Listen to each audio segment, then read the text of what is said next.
powers and principalities. There's so much fire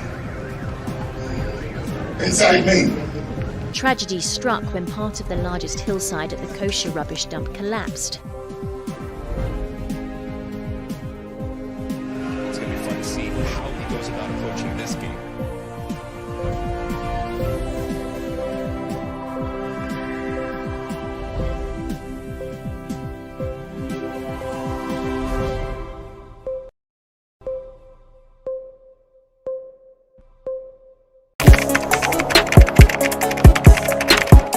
We table issues relating to the arts and entertainment for a riveting discussion, of course, without fear nor favor.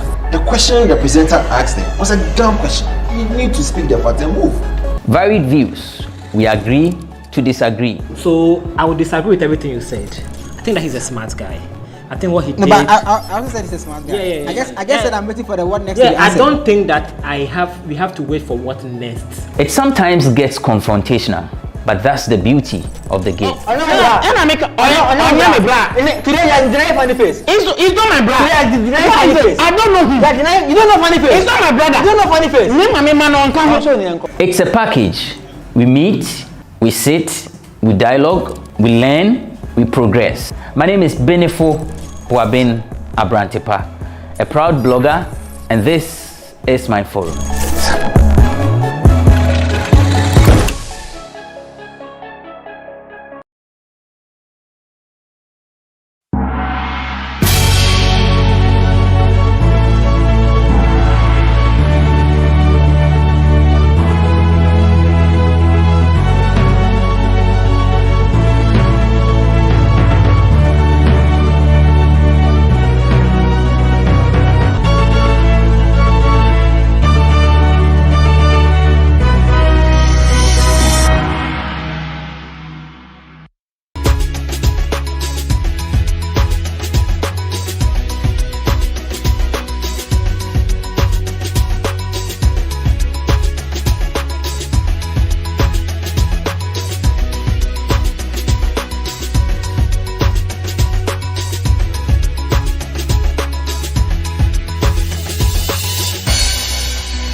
You got to let it go.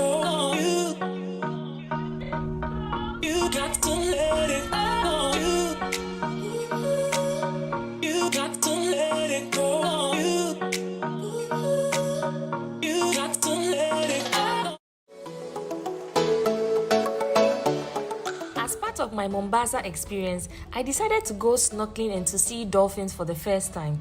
Carolina and I contacted a random travel and tour company we found online.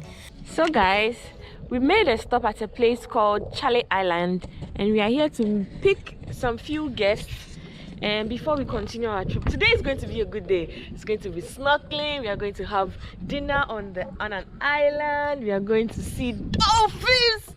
I'm going to see dolphins for the first time. I'm so excited. I'm very much excited. And so you're coming along with me. Before then, enjoy the beauty of this place. I paid 5,500 Kenyan shillings, which is equal to $51. And Carolina paid 45 because she's a local, which is equal to $41. After 2 hours drive, we finally got to our destination, which is called the Wasinin village. So I am currently at the Marine National Park and we are heading towards the final destination and we are going to go by boat now. This is our location. We are also joined by other tourists and so this is how it looks like from here. We are going to see the dolphins. I've been sleeping in the car so my face feels heavy. So this is how it looks like from here.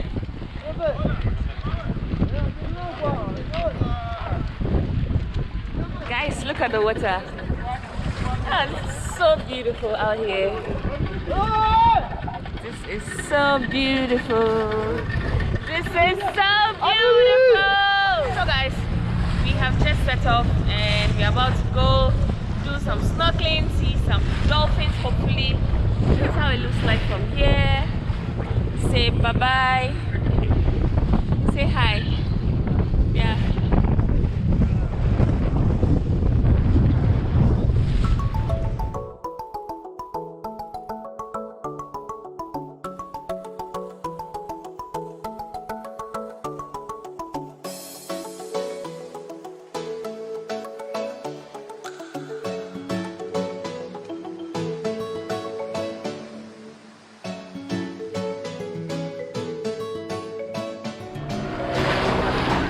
Guys, can you see that the color of the water has changed? It's looking very blue.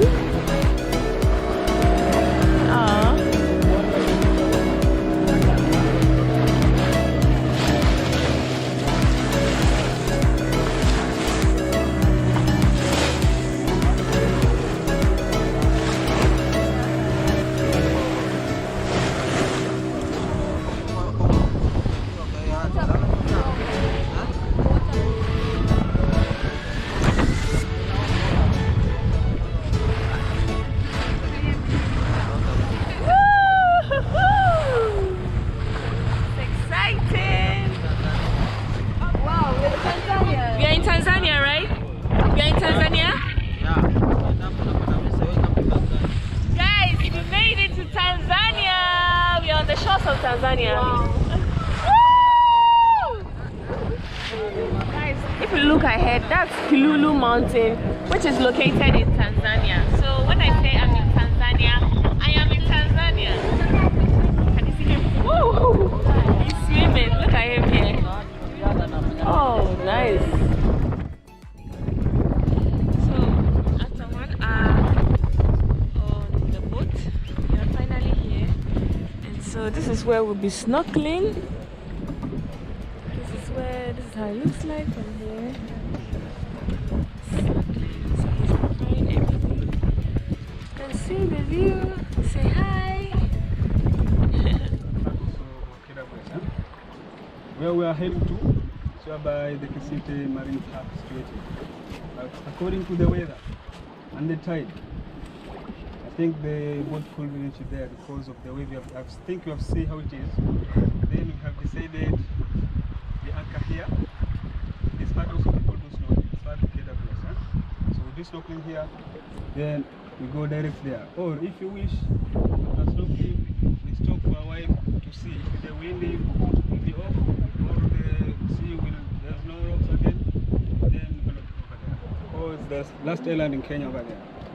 I think. The last one. I thought I had this space for my camera and take some videos under the water, but too bad I didn't get the right Okay, so yeah, let's see if he's going to help me with his camera. Oh, she's feeling sick. I think she feels seasick. So, I'm ready. She's ready. Say cheese. Hello. And others are also getting ready. We're about to go snorkeling. And this is going to be my second snorkeling experience. This is how I look. Yeah, buddy. This is how I look. The scene, you can see. So yeah.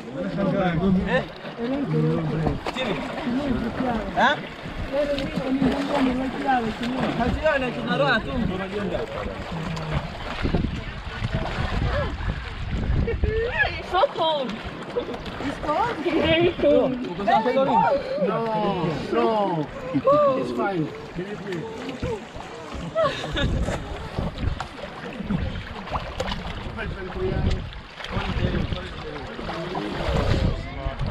Alafu. Madam. Just leave it. Hola. Ingize ndani hapo. Nataka mimi napiga picha.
Oh, but there are some beautiful fishes down there. Really? Yeah? Okay.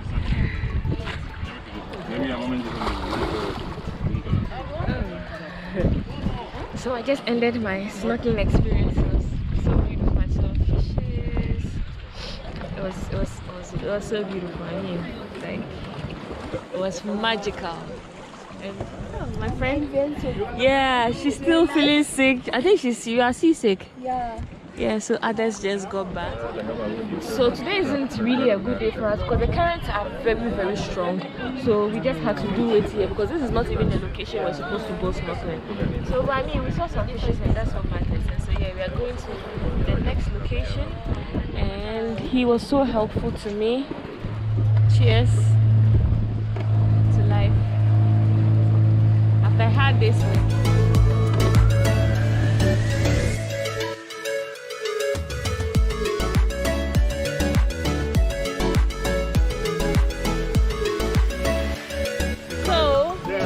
About to go to the restaurant and our boat is parked down there. We have to pick a smaller boat to the restaurant and I'm so exhausted, but this view is so beautiful. Look at the sun.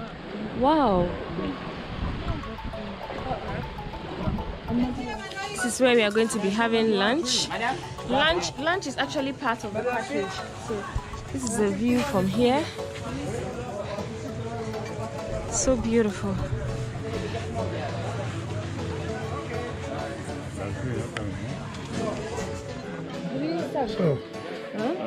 So we are having our starter, and this is my new family.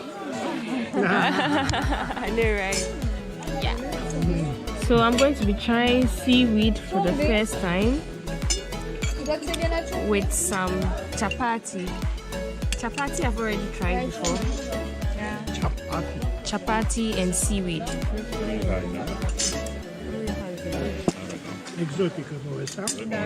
Not bad. It's good. Our next meal is rice. Rice and soup.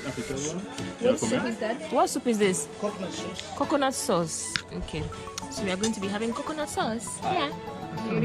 Coconut cassava. I'm going to be trying that for the first time too. Can I have some cassava, please? A little bit of cassava.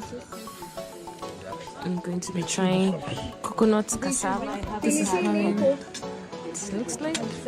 Every time you ask for okay. And guess what just came? This is a fish. And this is my fish. So this is our meal.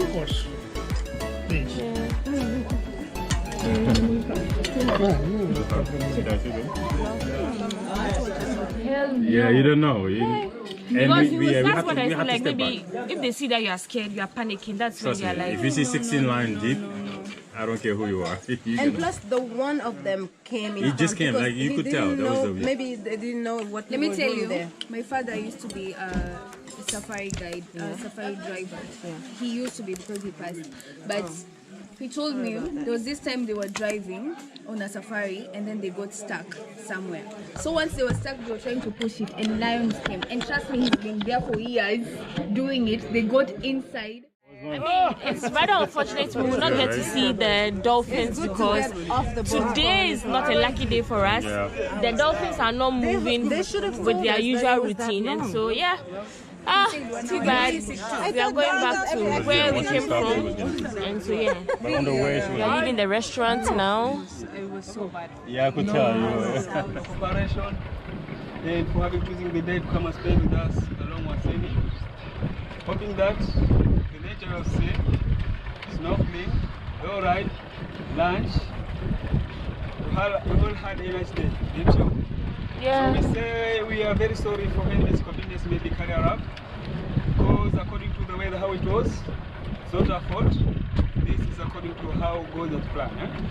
So we should appreciate. So it's my hope to be a good ambassador when you get back to hotels or you fly back to your respective countries. Speak about the program so that other people can come. So guys, this brings us to the end of this vlog. It's rather unfortunate we couldn't see the dolphins today. It's a bad day, it's nature. They move from one point to another, and so today they decided not to show up after chasing them for over 1 hour 30 minutes. Look at he helped me snorkel. Say hello to him. What's your name? Next time they come. Yasir. Yasir. The snorkeling instructor as well as snorkeling, I mean the guide of the day. Yeah, and he too, he was sailing the boat. He took the videos. Yay! Yeah, so I had a good time with them. And so whenever you are in Mombasa, no, this place is called what? Whenever you're in Wasini, look for them. Tell them Stella Chanelli sent you. So yeah, this brings us to the end of this vlog. I hope you enjoyed watching as much as I enjoyed being here, as much as I enjoyed documenting the entire experience. Until next time on my next video, I love you. My hands are busy, so kisses. Mwah. No. So we are currently at the border between Kenya and Tanzania. This is how it looks like.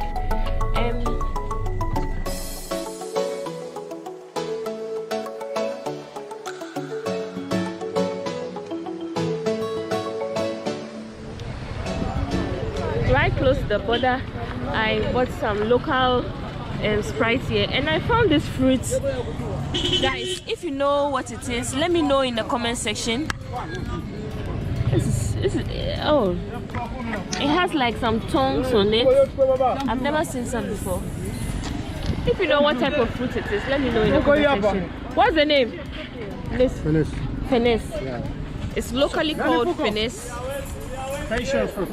Yeah, passion fruit. We had some a lot at the hotel. Yeah. Hi, Carolina. Hi. Enjoying. Cheers. Cheers. Cheers how's to the trip so far? You're so exhausted. Yeah, I'm so exhausted. I went snorkeling today. So this is the street of Wasini.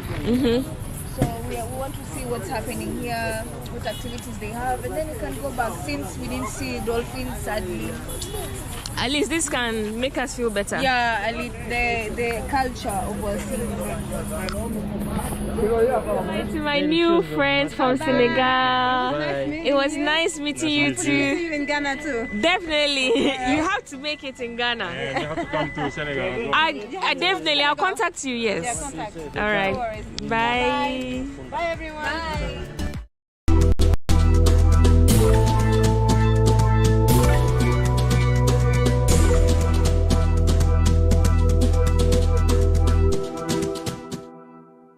I would want to congratulate management and staff for how far they've come. GhanaWeb is the biggest portal in Ghana and even in outside Ghana as well.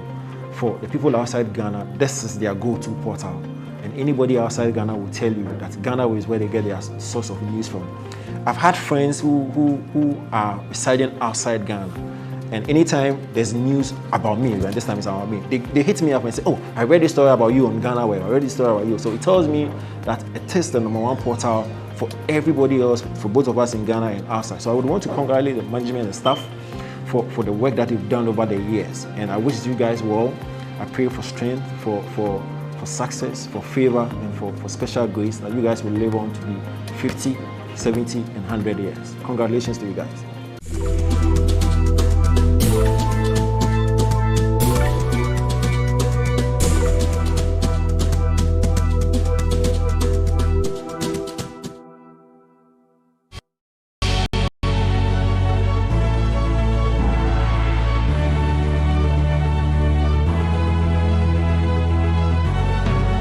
From the dawn of time, people have engaged in several businesses.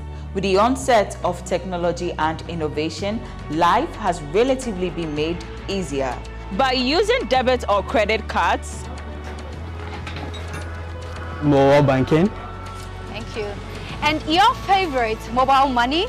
Tech has indeed married business. On BizTech, we spend time with faces behind known and upcoming businesses in the country. Learn more about the new technologies and innovation, as well as find out about the trending issues in the world of business. Join us as we serve you with a variety of compelling interviews, projects, and others right here on GhanaWeb TV.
Fellow Ghanaians, good evening.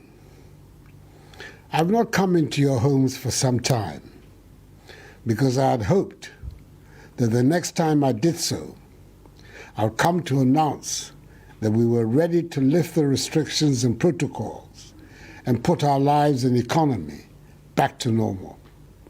Alas, that is not the case. So it has become necessary for me to come to your homes this evening after a 10-week absence to provide you with an update on our nation's COVID-19 situation.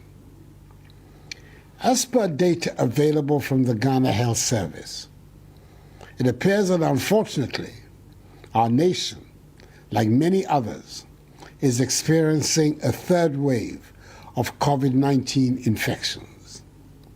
These increased infections have largely been driven by the Delta variant of the virus, which according to the World Health Organization has increased transmissibility rates, and in our case in Ghana, has led in recent weeks to a rise in hospitalization and ICU bed uptakes, and tragically, deaths.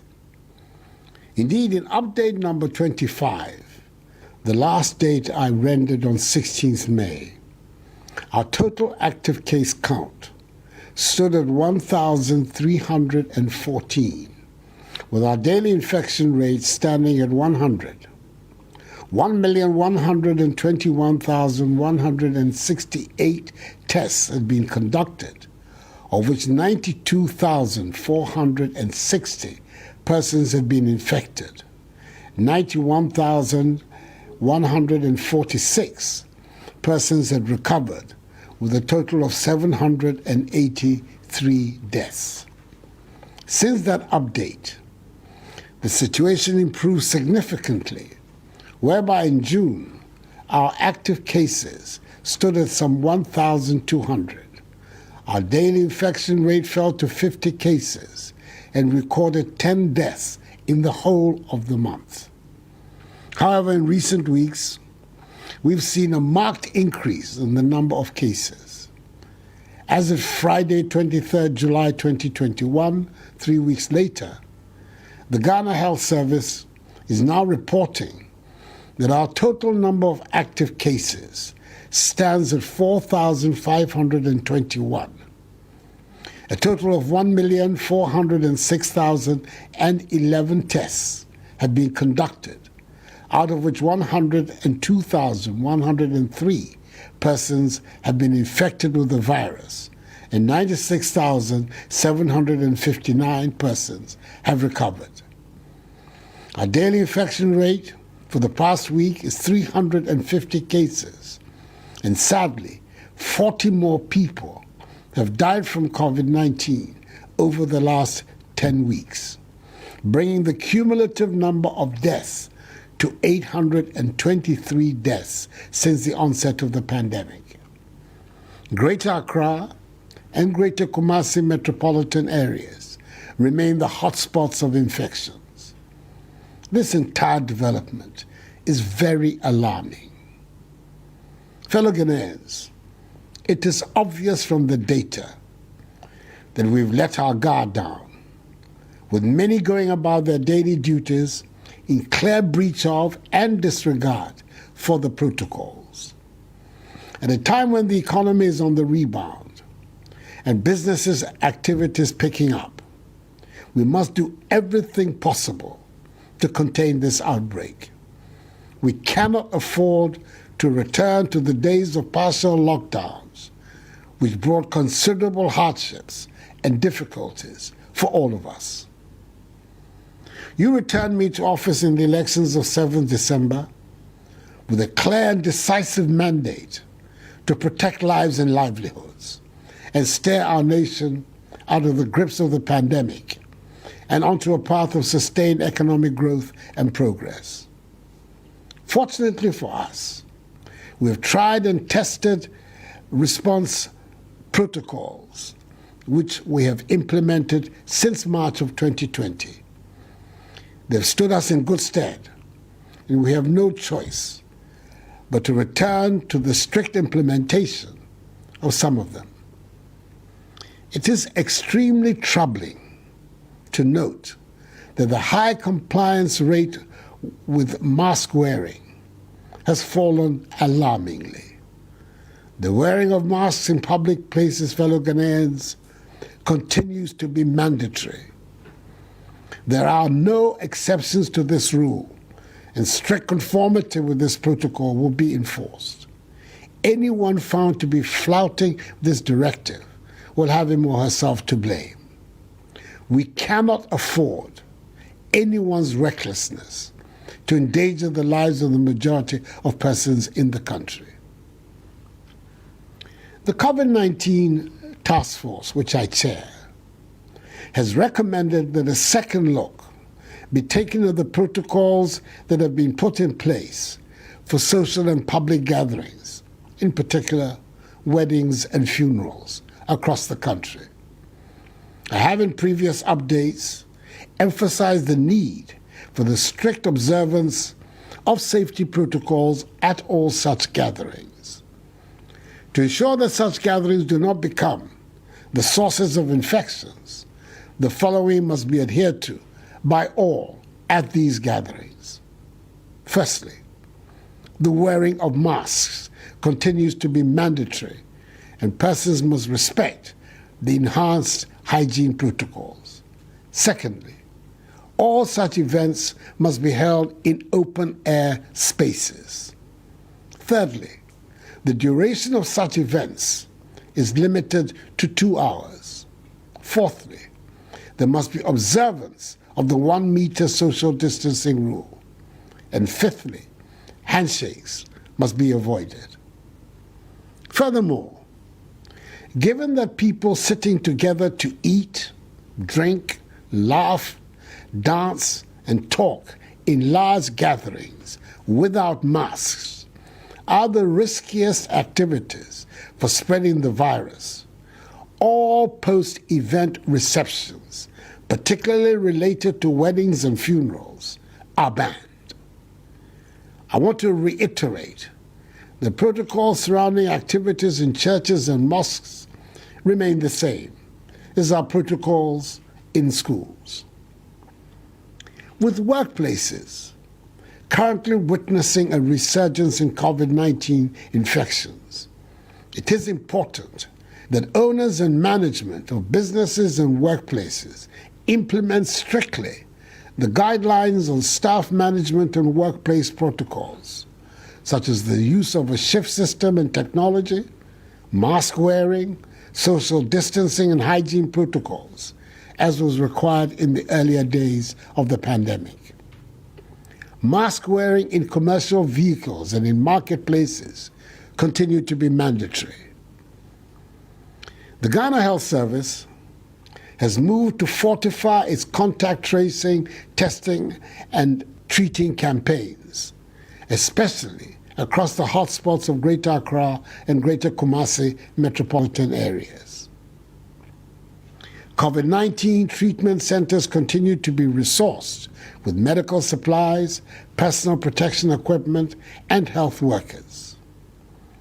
We will continue to ensure that all arriving passengers at the Kotoka International Airport are in possession of a negative PCR test result upon their arrival in Ghana, a test which should have been conducted not more than 72 hours before the scheduled departure from the country of origin.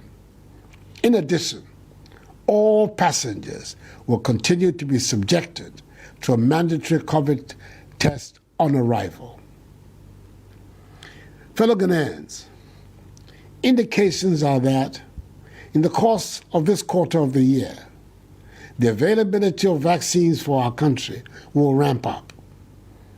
Government is therefore standing by its commitment to vaccinate 20 million Ghanaians, i.e. the entire adult population, by the end of this year, in spite of the huge global demand for vaccines by countries and the surge in infections the world over.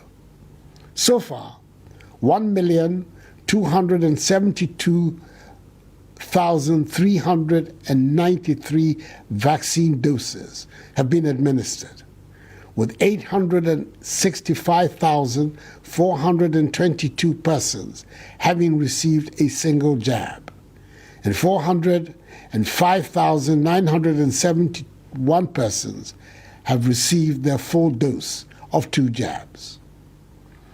We're expecting through the COVAX facility and the African Union 1,229,670 doses of the Pfizer vaccines from the government of the United States of America and 249,000 AstraZeneca vaccines from the government of the United Kingdom.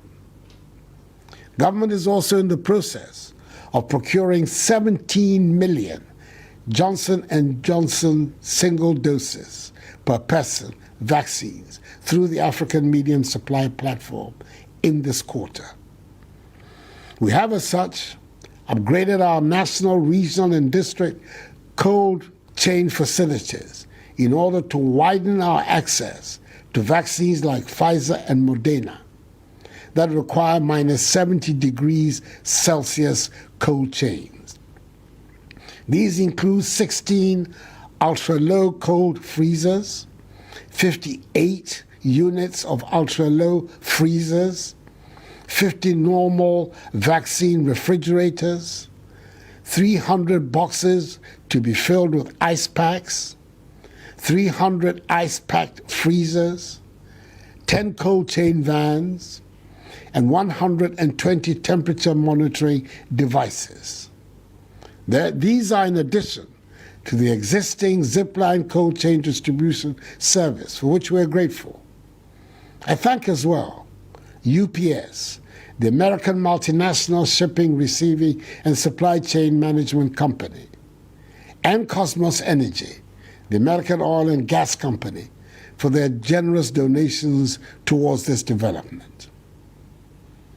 Fellow Ghanaians, it is important to stress, once again, that all the vaccines to be used in the country have been certified as safe for use by our national regulatory agency, the Food and Drugs Authority.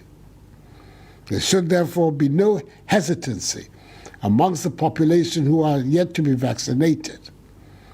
As the off-cited saying goes, it is better to be safe than sorry.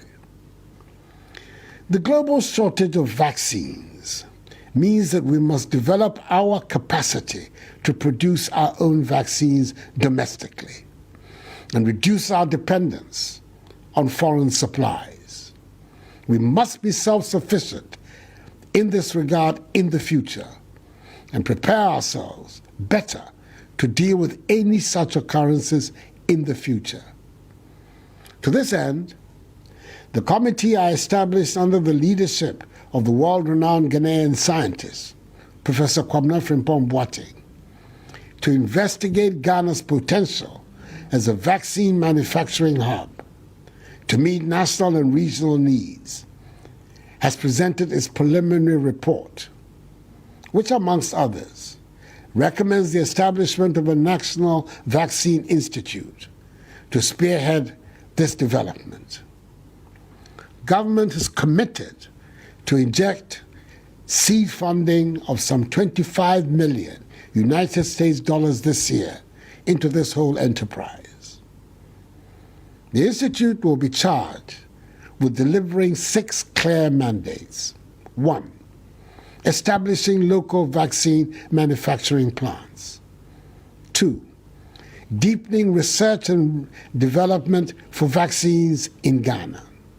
3, upgrading and strengthening the FDA. 4, forging bilateral and multilateral partnerships for vaccine manufacturing in various areas, such as funding, clinical trials, technology transfer, licensing, and assignment of intellectual property rights. 5, building the human resource base for vaccine discovery, development, and manufacture. And 6, establishing a permanent national secretariat to coordinate vaccine development and manufacture. In the short term, the Frimpong Boateng Committee is facilitating the capacity of domestic pharmaceutical companies to fill and finish COVID-19 vaccines. Enuanom, na ochi miense ntemnie, yare no asane ama ne ho so biom. Enam se ye ndi hyehyɛ ne so. Titru ye jai mask no hye. Mesramo. Hyehyɛ ayaye efa mask no no. Munde so. So fifia hye mask no.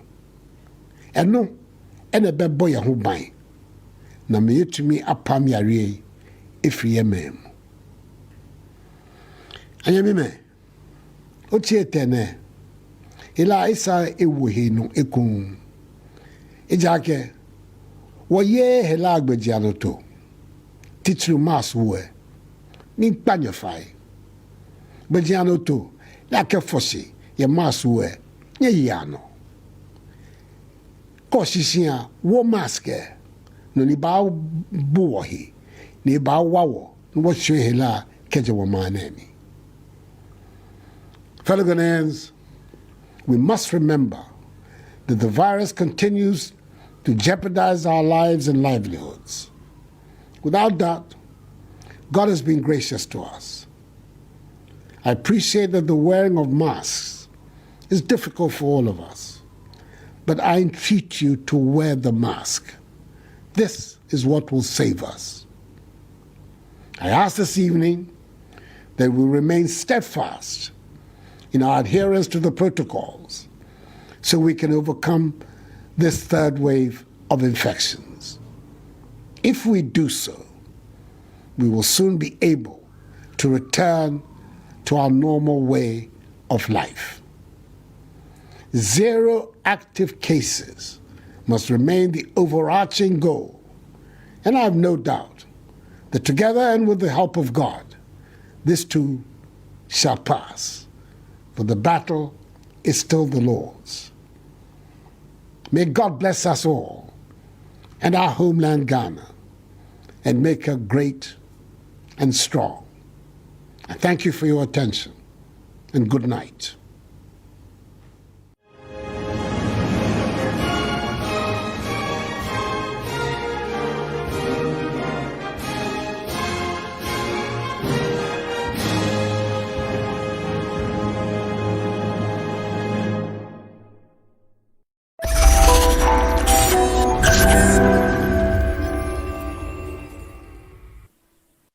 In 2020, over 150 workers of manufacturing firm Decoplast Ghana Limited were fired for participating in an illegal strike. Today on Say It Loud, we'll be speaking to a representative of these workers to give us an update of what has been happening since they were sacked by their employers. My name is Lord Harris Idosari. When we return from the break, we introduce our guests. Please stay.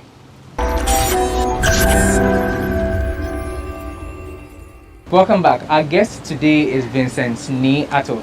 I must say he was with the warehouse department in charge of loading lots of the materials and stuff which were manufactured. Vincent, you're welcome to Say It Loud. Thank you.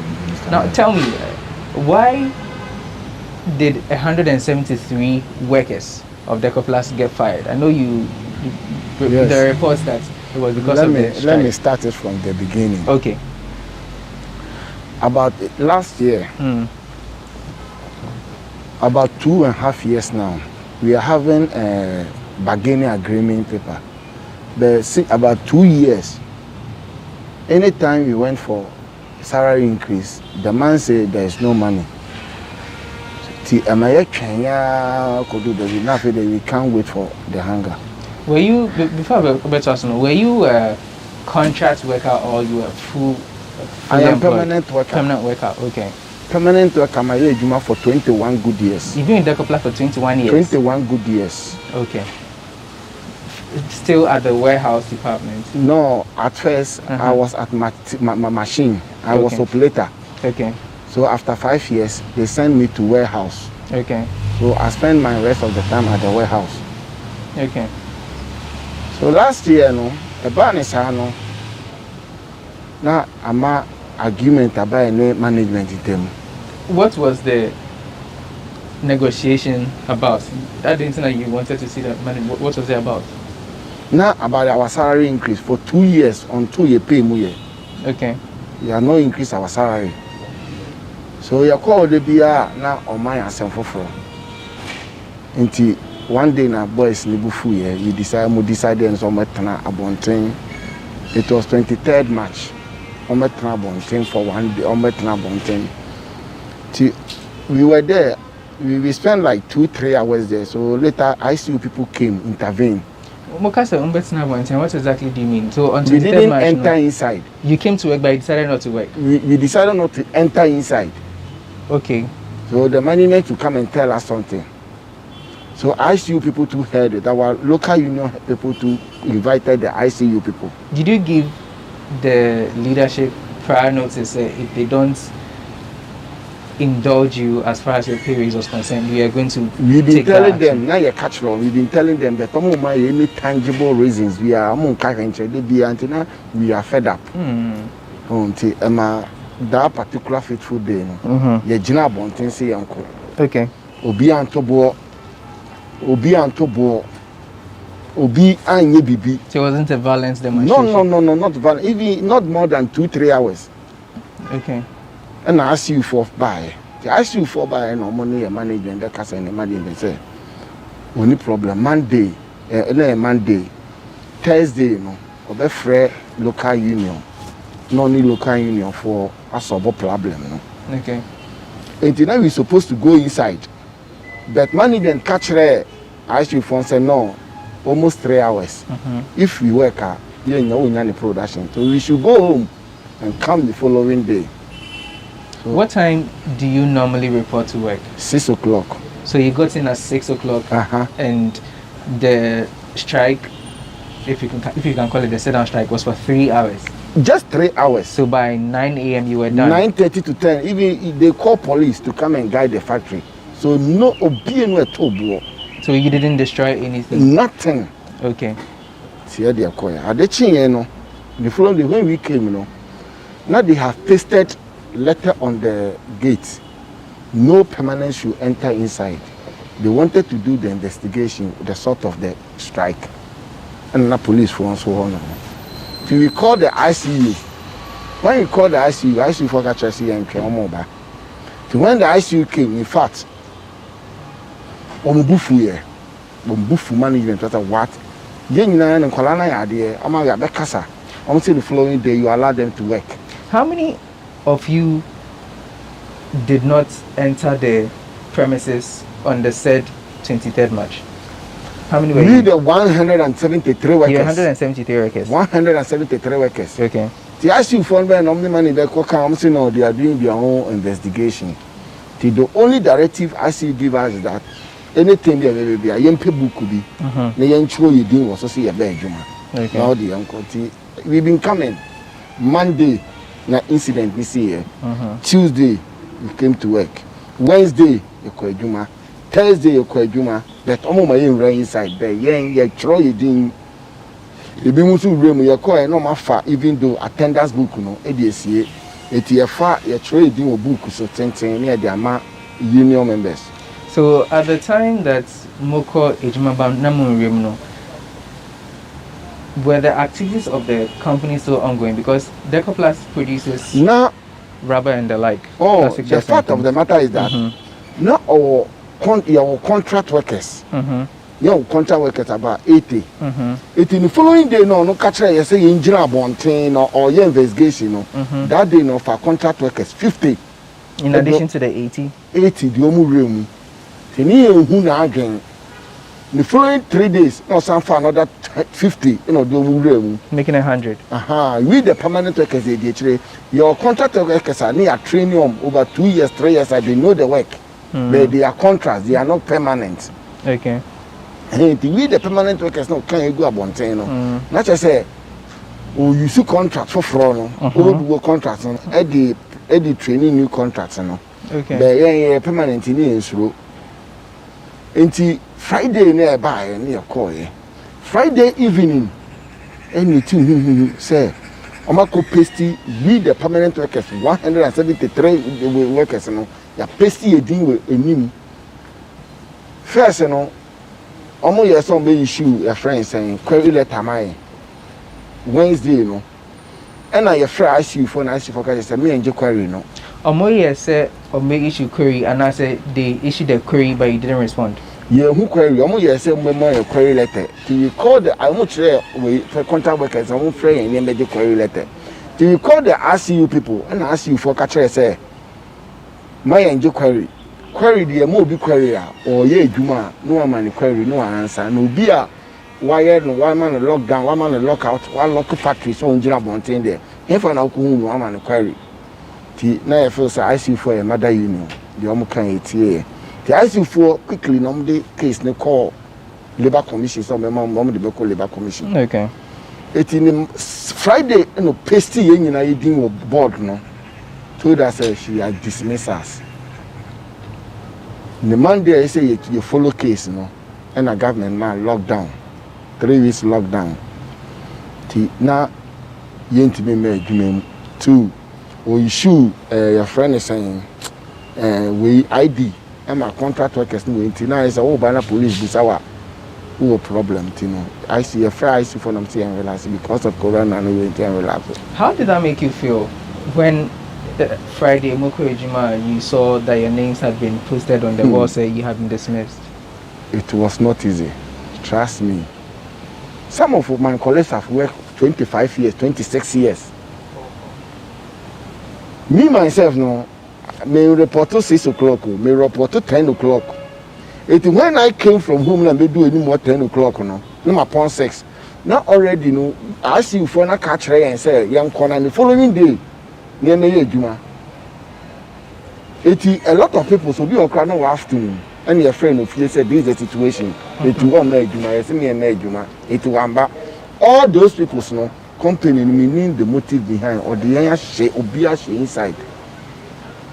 To dismiss 173 workers.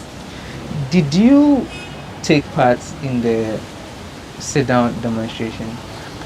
And I make a choice. Now me report to 10 o'clock. I'm supposed to report 10 o'clock and close 6 o'clock. But even when I go to the gate now, I am supposed to enter inside now. Now already now I see if I catch a see uncle or be uncle, now the following day embla. It is the sit-down strike that man shut down with CB because of the time. Some of the people still report at 9 o'clock. It was about 2 o'clock. So by the time that some of you had come, it was over. It was over. Some of us, we call our colleagues, so this is what has happened. So they say we should come tomorrow. We should come tomorrow. Not knowing they have agenda against us. How many were you? Those who had to report later in the day, those who didn't participate in the there are a lot of persons, but the problem is be a one bedroom be who need any skill duty and now so you are not on leave, you know. No matter what, they say you are one of the strike actions.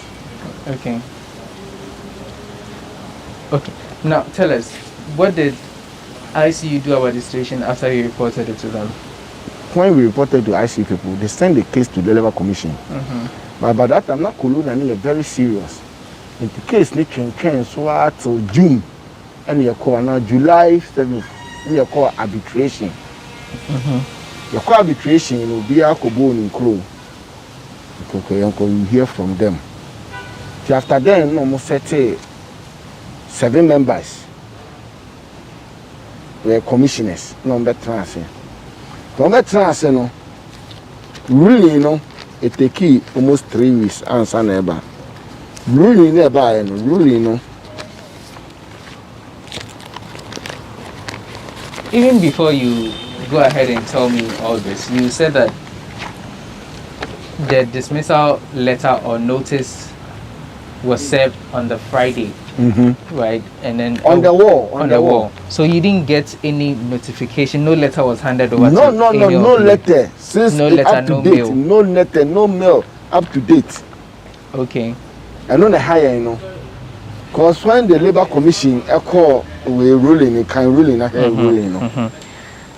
I'll get to the ruling a bit. It's dated October, but what you're talking about was in March. But you talked about the fact that a week after Ghana went on lockdown. Let's survive the lockdown. Looking at the fact that some of your workers, some of your colleagues were still working, but about 3 or 4 have got stroke. About 3 or 4 people have got stroke. Those who you were with? Yeah, trust me, it's not easy. Did they get a stroke after hearing that they had been dismissed or? No, because of the pressure. Me, somebody like me, my wife and Abuame. The painful thing is that when this thing happened, my wife was conceived. At the time you got fired, your wife was pregnant? Pregnant. Was 3 months pregnant. It wasn't easy. How was the lockdown like? Because we went in lockdown April or the later part of March, yeah? But we have suffered and we are still suffering. We are still suffering. And yet easy. During the lockdown, were you in communication with some of your colleagues who were still working? Near Kasa, Bimukan, the Okoso Train, Nyoma. It came to a time, Krana, almost make allegation that no allegation, and mean to me in Kanoha. But really nearby, you know. And the main cause a co-labor commission, no. I want to say, there's no way, yes, and I say a man of dismissal. Okay. And Omunko change dismissal, no. Okay. Mr. Ato, answer now over to us. We are taking a short break here. You are still watching Say It Loud. after the break, we'll find out from Mr. Vincent Ni Ato what everything was about. He spoke about a ruling after they were dismissed. Please don't go anywhere.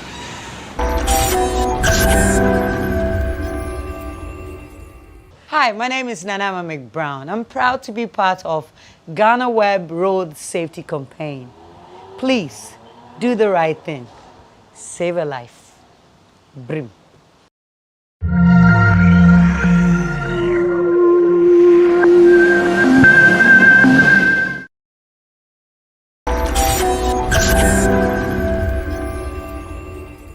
Welcome back. This is Say It Loud with me, Lord Harris Idwasari. Today we are speaking with a former worker of Decoplast Ghana Limited.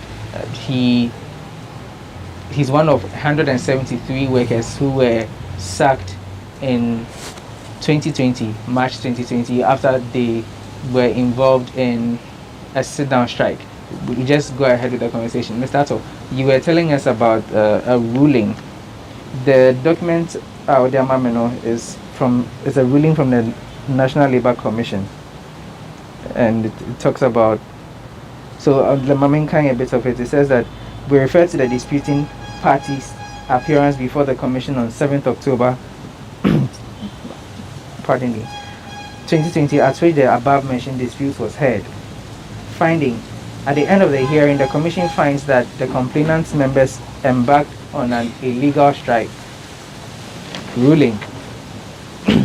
The Commission hereby rules that Section 168(4) of the Labour Act 2003 Act 651, which states, without prejudice to subsection 2, a worker who takes part in an illegal strike may have his or her services terminated by the employer without notice for breach of his or her employment, or may forfeit his or her remuneration in respect of the period during which he or she is engaged in the illegal strike shall suffice.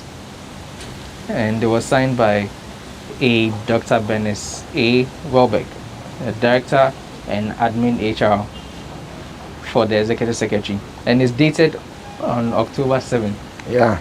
But the sacking was in March. March, yeah.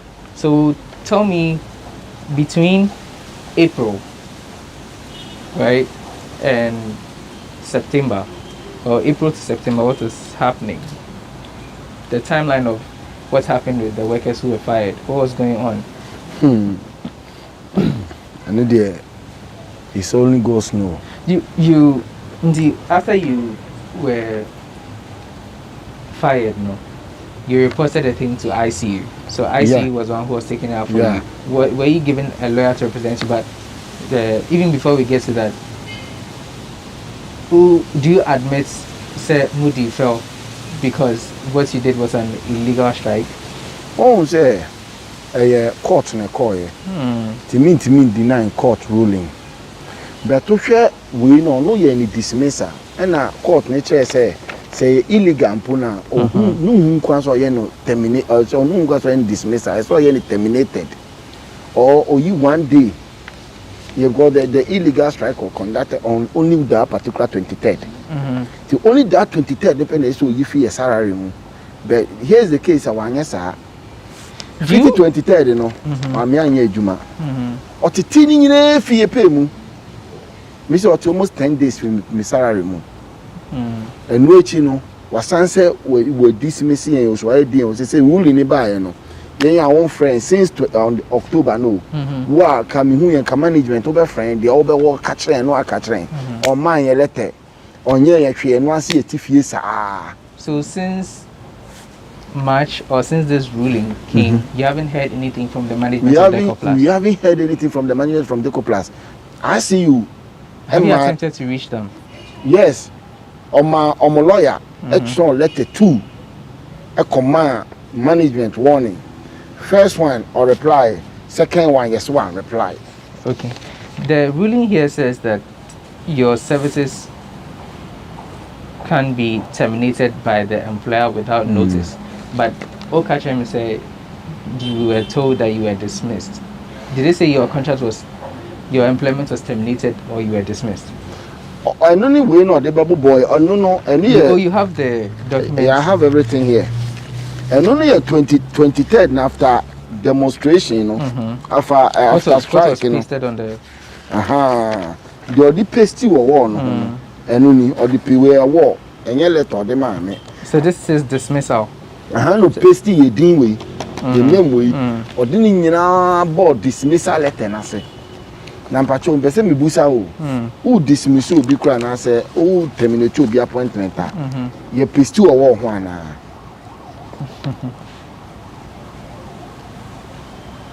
You didn't give any letter, it was just a notice of dismissal.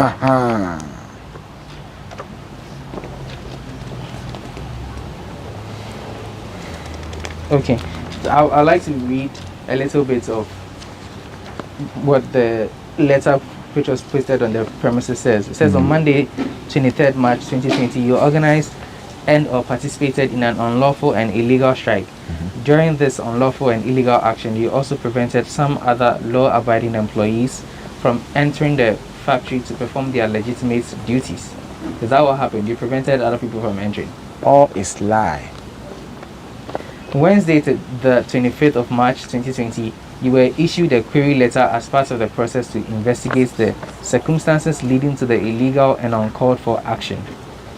You refused to receive the query letter. The overall conduct of partaking in an unlawful and illegal strike action is contrary to existing law, the Labour Act 203 Act 651, and has gravely undermined the legitimate business of the employer. Your refusal to receive the query letter and respond to it, to enable management to unravel the root cause of the illegality, undermines management's legitimate role of ensuring discipline, an obstruction to management's function. Your conduct in this regard also is tantamount to insubordination and gross misconduct.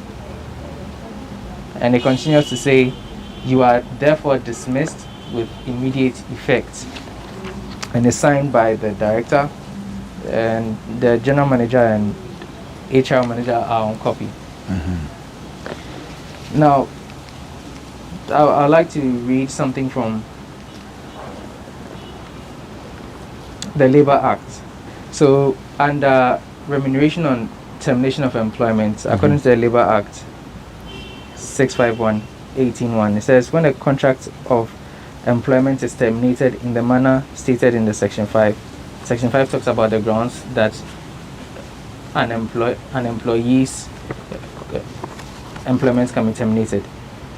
The employer shall pay to the worker any remuneration earned by the worker before the termination, any deferred pay due to the worker before the termination, any compensation due to the worker in respect of sickness or accident, and in the case of foreign contracts, the expenses are necessary for the journey and repatriation expenses in respect of the worker and accompanying members of his or her family, in addition to any or all of the payments specified in paragraphs A, B, and C of this subsection. The employer shall pay to the worker not later than the date of expiration of the notice or remuneration due to the worker as at that date. Where no notice is required, the payment of all remuneration due shall be made not later than the next working day after the termination. But essentially what you are saying is that after the termination, you haven't heard from them, your employers. Yeah. After the ruling, nothing has been said to you either. Nothing. The be no messy and no see a tiffy. So you see, I mean, you see you may do really my directives. But say, oh, you may do. And I said the day now already no. Sika yeti ifini na oyi free man say na labor commission and sante pay neighbor match pay last year match pay. How did you know that the days that you were absent was deducted from your salary if you haven't received anything? Oh, say March, you know. Yeah, there no 23rd March. Until March ending, salary ni be near 10 days if you be adding instead of 27 days. Okay. But the subsequent ones, prior to that, were you due to receive any benefits or entitled to receive any benefits whatsoever? Yeah. Even though if you work there like 20 years, they're supposed to give you a long service award. As supposed to get, they haven't given me. When were you due? June. June last year. June last year. Okay. They didn't give me. Besides, me will leave or I have leave, 1 month leave. And also I can't hold in me. And you have bargaining agreement. I just say, oh, terminate your be appointment. I say, when you due, me no can't hold and then so yet. And you say the ICU are aware of this? They are aware of that. I just am coming no negotiate. I'm on the casa. The toko ICU for almost saying yamutre. When was the last time you went to see the ICU and had a deliberation or meeting with them? ICU, you went there last 2 weeks. And what was their response? They told us that they will give us a lawyer. I'm a lawyer. Okay. So do you have a lawyer representing you now? The ICU that day now we know ruling nearby. That was in October. No, January, October. The date on the ruling was October 7. October 7. So when did you somewhere go? November, December, November, December, no. ICU for introducing him a lawyer. The lawyer no, actual letter 2. A company, the first one, company reply so me anything.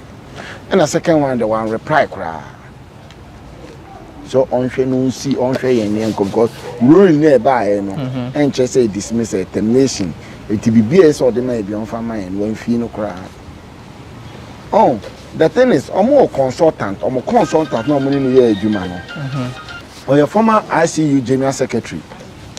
Intino, I'm a fan as a factory consultant, company consultant.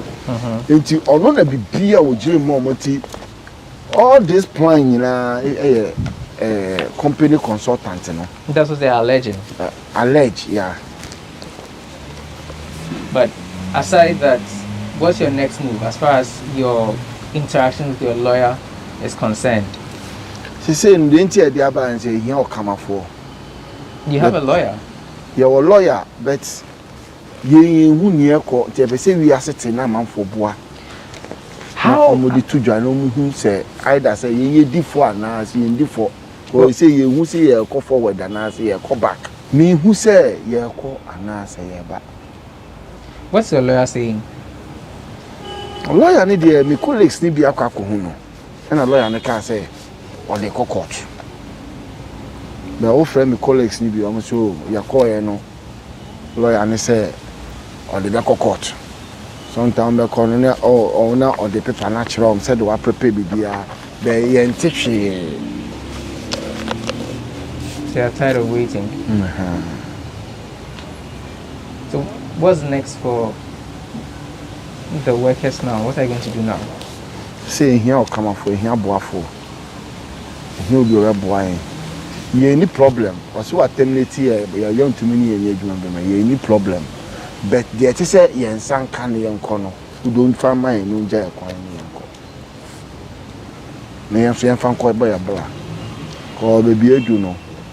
I'm now 45 years. And you might be able to make a cost my name the rest of my life, or like 21 years. The air Yanni say, my colleagues, I'm about 3. Omo ba no mukura mo safu the company ni mu no omo benya omo sa kate ama omo kura ha omo sa kamede ba akokura ba we nya lolefe ko di be fi we di aba we nya skana me send in no fele me friend kura on fa company ni mu benya problem o compensation no de man kakra bi no chance obema na ejuma onye ejuma de dem to onye hwe. All those people was sacking free until which I say, imagine to be an insect, oh, company. Man, say, oh, Quacoy, Juana, and say, Janapano, or the say, oh, company, more company, being and a bit me, I find in a age.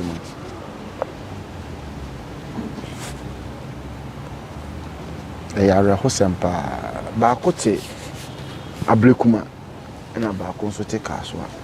You take us one, put in drum, then a casano, cut and say, I tired until they me forget of a friend back. I tell me friend on family call. You mentioned 3 people who have gotten stroke. Yeah. What happened to them? Because of meditation, I drink. I'm drink. The car, but the first one when you stroke, then the or university. Tabani sano. Munya tifi. Me matre. January me offer asibi and a boy me. Kebeye dimpa me timi amama ko school bio. Even though krana me dwe say me you me fi preparatory school or more na international school no more na. Scam dey be pam school uniform kran po me kwa konya we go dey atre. Nipakona, he had children at the tertiary level. No, you said they had to stay home. Does that mean that their university education was halted? They didn't continue? Ne papa enya stroke. Iti enu se minim ho asem. Say one money continue, one money just say o frɛ obi a nsɛm a ɔka no. Sometimes na very painful. Nti no no bi kasa kora mpo na ho ni obeka. See, I mean, look at my colleague back home. Neba enya your friend is saying Legon admission straight. They will catch a lady a last year. Or no, or you waiting. Almost waiting from no. When you get straight SSC for no we are now. They will catch a man say on kind. Until no miscall them. As we are speaking now, the lady is in the house. She's in the house. Me will be like me. That I see the NCN no. Now me will loan. Company no. I'm a bank. I guarantee me loan. And the bank will be a yama me na access na some me. We are on this thing. You know, you didn't call bank. What could I say? Yeah, we dismiss you. Until the bank called me. Till me guarantee no. Or you me mates. Or you Beza. I will equip mine senior high. Okay. On any poor boy, every month be no I send this scanner to me or to my toilet to my wallet is open. I send me forward in my bank because say my yes or number coaching. So on me guarantee. Number coaching I hand to me car no who me problem no. And I home last year I go in pain and me firm. Last year na me mama be wu ye. Me mama ya le piska ko de beto edwaba no me nya adwuma. Me na be boa. So since last year, all 173 of you are still unemployed. No one has made any attempts to try and get any other work. The thing is, o plan is all wage in Dimbo. What's the age of the oldest person among you and the youngest person? Oh, the oldest person is 60 years. Even what presented their friends in the retirement paper. And how old is the youngest person? The youngest person we are all the permanent workers. So the youngest person be 32, 35. University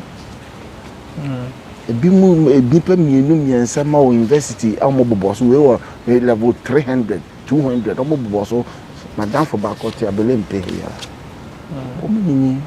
Have grown up. Okay. Before we go, I just want to find out, you state that you basically haven't been able to look for any other job. So you've been staying at home, being helped by your spouse. Have you tried to do any other work on the side of any sort?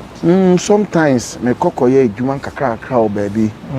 And me ankasa say me nye ejuma me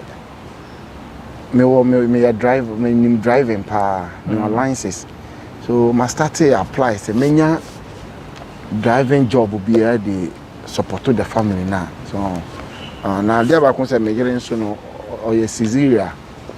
Only time you be deliver be an operation. Into no say na ma etekita masan or you may be obey they say bedding the family in super. How many children do you have? I have 4 children, but or 3, but by God's grace I have 4. I have twins. Yeah. I see. Any last words you want to? Any final words? The final word I can say, Abino, Yabino, and your friend is saying, a man fool so as a mumayan, no more kebi mayan, cause Yakumate, yase, uno bibe, Jumano basis, not the little mistake I said with 2 amla, did the little mistake I bear no pian watum, Semesilio. Imagine 21 good years old. Mr. Juma 1999. Now, my year, my spending the whole of time or a Juma more. Now, my call with sadness. Do you know how much you are due? The company is due to pay you. Have you done the calculation to find out how much they are supposed to be paid? And perhaps or terminate your appointment now. We are after 5 years, or we kill 3 months pay. 3 months pay times the number of years. Until let's say AB I owe 2,000. Or bet times in it by 3, 6,000. The 6,000, no, they are times in the number of years. It will be 6,000 times 21. That's how much the company owes you. So I know agreement in my or the amount or terminate my appointment about last 2 years, 3 years in San. Now, I dare you say, or decide as of say, or year redundancy, you work as into or started from 4 years, 5 years. Emma, last year, what you mean, did that particular HR room I know, any consultant, maybe she mono, any a taste or say, moon to be academic. No money, man, on Quan of Befaswa, allege, on Quan of Befaswa, or be media company in Saiska. But yeah, first I grow no di. So say incident we say because I do you see for the 3-4 years ago, yes sit down strike and to boy anything. You calculate sometimes director na kasaba any bekasa. That day na be last year wasn't the first time that you had done a sit down strike. And yeah, first time about 4 years. Yeah be. And what was the cause of that? You were still asking for about salary increment. About salary increment. And how was that resolved? Oh, yeah, jam on TV 30 minutes now. No call fresh, and bring inside, and bring on the entrance and on the anchor. See a queer no cancer, can't say, and the betting. Oh, we are not so, you're difficult on us. The work can be near your asset is okay, fine. I started, life goes on. Did that particular HR know about 3 months now, young allege, your taste or say, you know, some incident we say, until I say. Not the planting and because no, that's what we all heard. And I'm you could say be says. For a director and in the Juana, yes, I know. So you think it was a change in management that? Or change management, change styles, maybe over your friend management. Meaning it is our woman no be real muno, any consultant. No, Amona, yet, answer an incident we see. Okay. All right. Thanks for coming on the show, Mr. Vincent Ni Ato. That's all time will allow us on today's edition of Say It Loud. My name is Lord Harris Udasari. We hope the management of Deco Plus, together with the IC, will sit down and then bring a resolution to the complaints and allegations that the former worker of Deco Plus has put forward. My name is Lord Harris Udasari.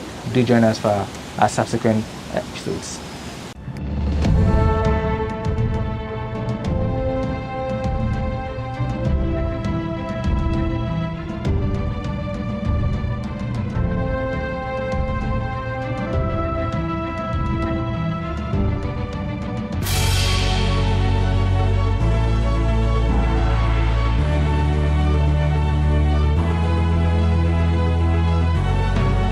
From the dawn of time, people have engaged in several businesses.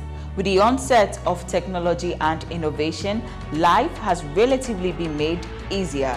By using debit or credit cards, mobile banking. Thank you. And your favorite, mobile money?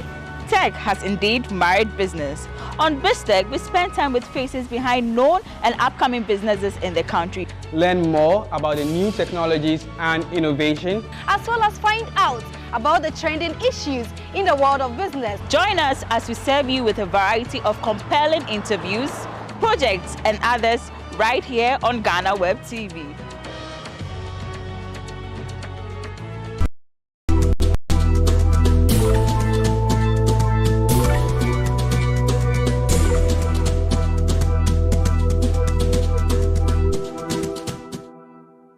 Continue thriving and obviously achieve higher, and everybody knows that even though I'm not working with them again, but my personal relationship with the owner and many of the management and the staff, it is where my heart is. So I wish them very well, but I'm sure that even without wishes they will still do very well.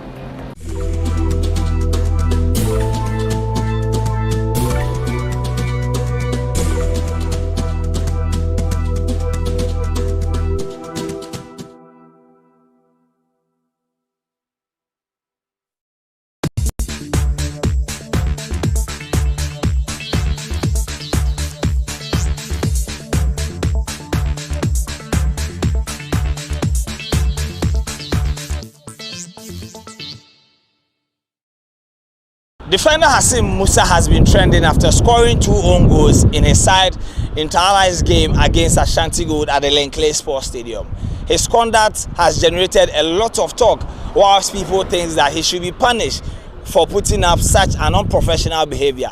What do you also think? Share it with me on this show as I get some interesting answers from other football fans around. My name is Joel Leshen, and welcome to today's episode of the GhanaWeb Fridays debate right here on GhanaWeb TV.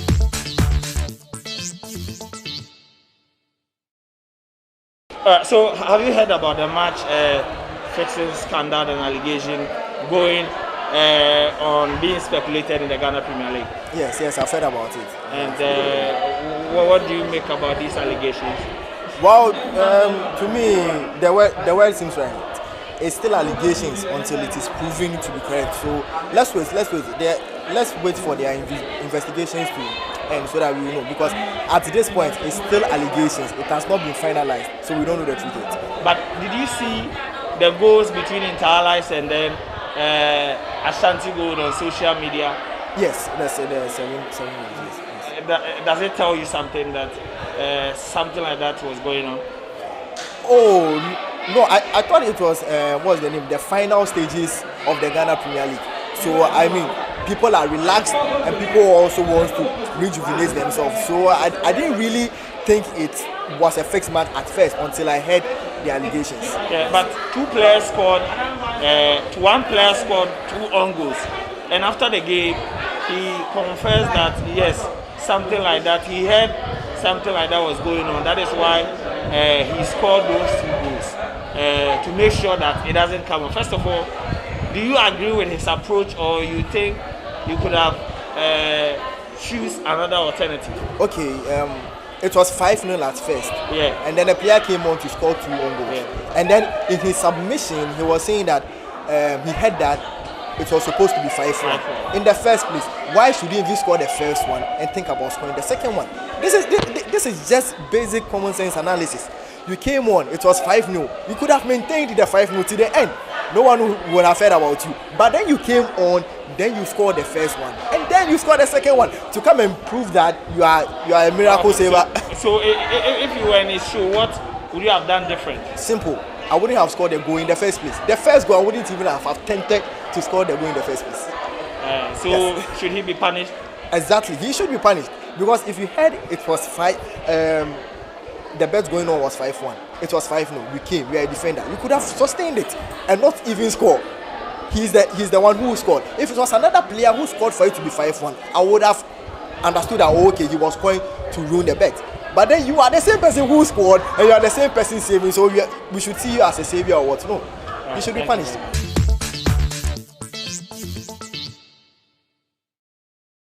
So this season's Ghana Premier League, what was your best moment?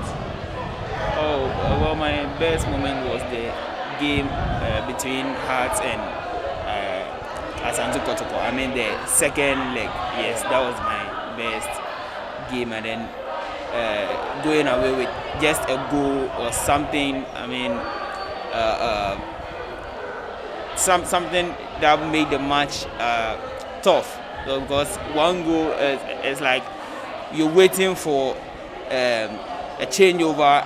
There will be a changeover. There won't, that kind of thing. So it was a tough match, and I enjoyed it. So that was my best moment. Okay, now last week Sunday, the game between Ashanti Gold and Interlife. Did you see the videos that were flying all over social media? Yeah, I didn't watch the match, but social media got me covered. I saw videos of 7-0 defeat, yes, and stories around it. Yeah. When you saw those goals, what came in mind? What was going through your mind about the goals and the manner in which they were scored? It was clearly something planned. You see the goalkeeper grabbing the ball and giving the striker, grabbing it and dropping it into his own net.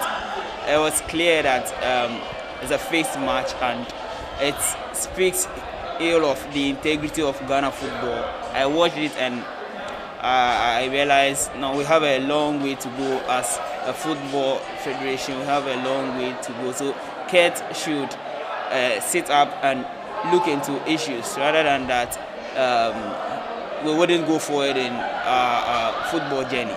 Okay, now the player who scored the 2 own goals has come out to say that it was a deliberate attempt from him because he heard there was an arrangement for the game to be 5-1. Hassim, first of all, do you support what he did? I don't.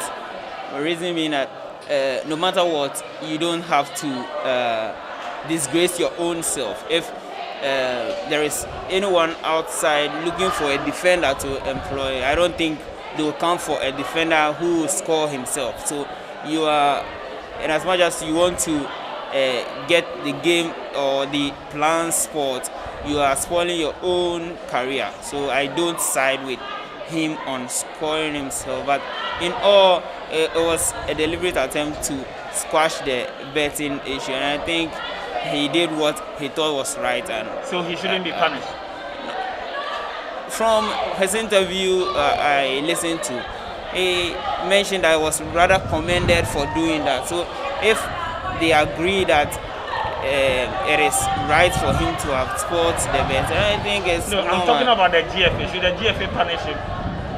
No, the GFA shouldn't punish him because he is working in a way to avoid such bad doings. So in as much as his means were wrong, he did the right thing by avoiding or getting rid of the bad doings in there. What should be done to internalize an Ashanti Gold if indeed the GFA is able to establish that it was a fixed match? Well, I think they should both be relegated. Internalize have already been relegated. Yes. So Ashanti Gold should join them. So I bring one of the best teams, one of the 3 teams that were relegated, to join the next season. Yes. Okay.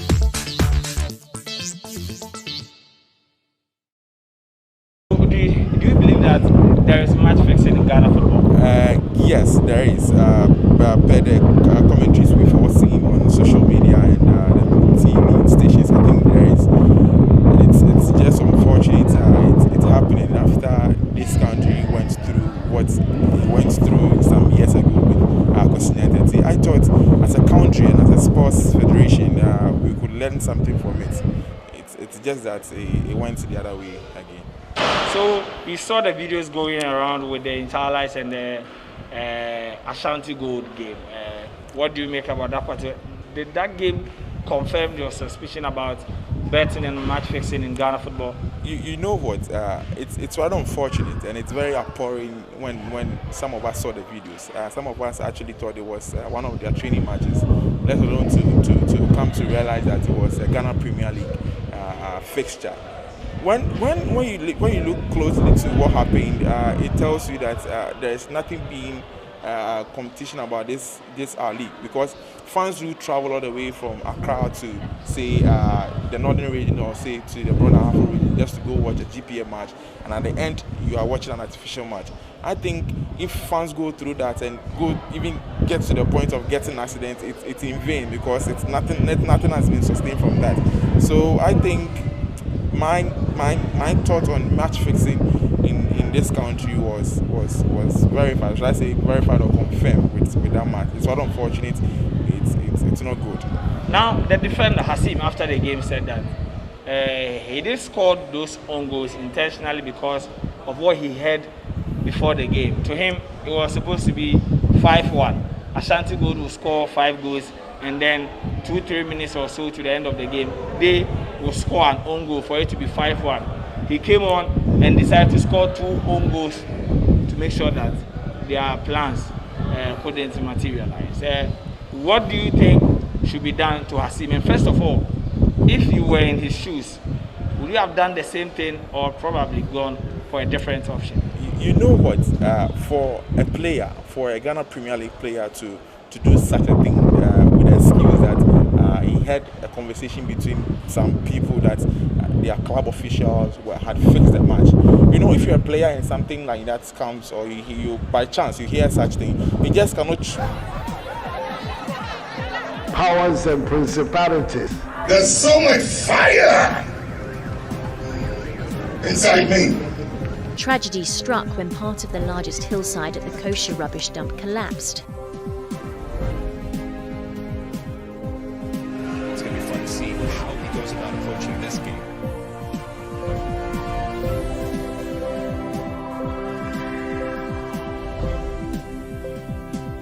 Amani Mama and the NDC was that debt. Any of you should take a cursory look at Get Fund and its releases. And this year, they probably expect 1.2 billion Ghana cedis from Get Fund resources thanks to VAT. 860 million of that will be used to service debt out of 1.2 billion. In 2020, they got about 1.1 billion. 660 million was used to service debt. So it means in the cumulative 2 years, they will be paying about 1.5 billion on servicing Get Fund debt of 1.5 billion in the name of Daichi. So those of you who speak Twi well, Daichi, there is Assem tomorrow, someday coming. I now have the singular honor and privilege to introduce the lead discussant, as I have said, the Honorable Atu Forson, to lead us, as I said, with his illuminating facts on the state and the performance of the Ghanaian economy, after which we will invite other discussants to do justice to it. For those of you who are wondering why we are at the IPS campus and not Parliament, we didn't want the intimidating environment of Parliament, and we wanted those in academia to feel free, together with civil society and the diplomatic corps, if they are here, to listen to our side of the story. We are proud of our past, we are proud of our legacy, and we look to the future with hope. The Honorable Atu Forson, I have the singular honor to introduce you, to address the audience, and to challenge all other ranking members to be on standby to do same on your sectors. I thank you.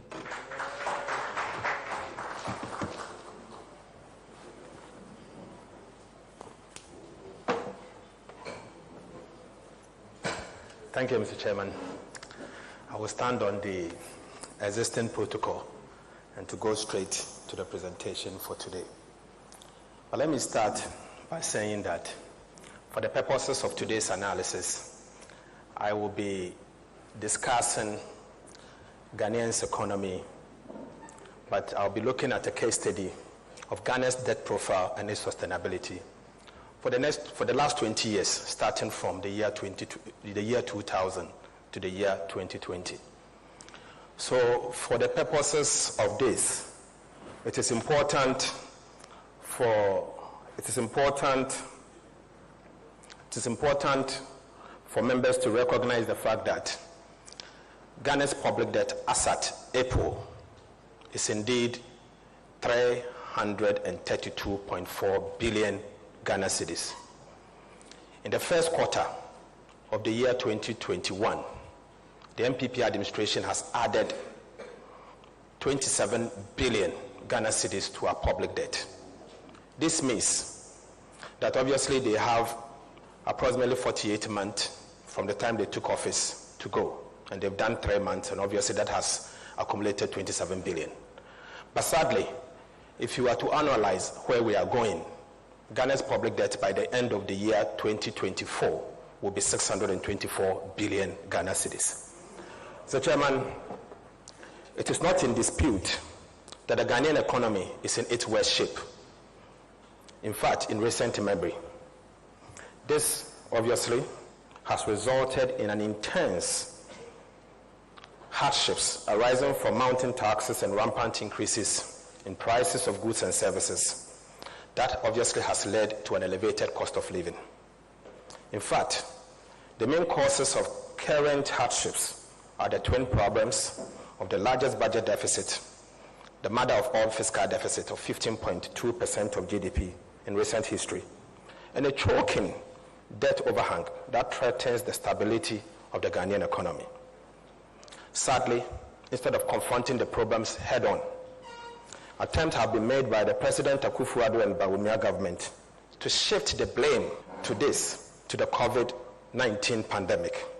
But I will demonstrate shortly through a data-based presentation that the hardships that we face arising out of the largest fiscal deficit in recent history and the debt situation that we face is a direct result of mismanagement and obviously misplaced populism, as we've seen in the last couple of years.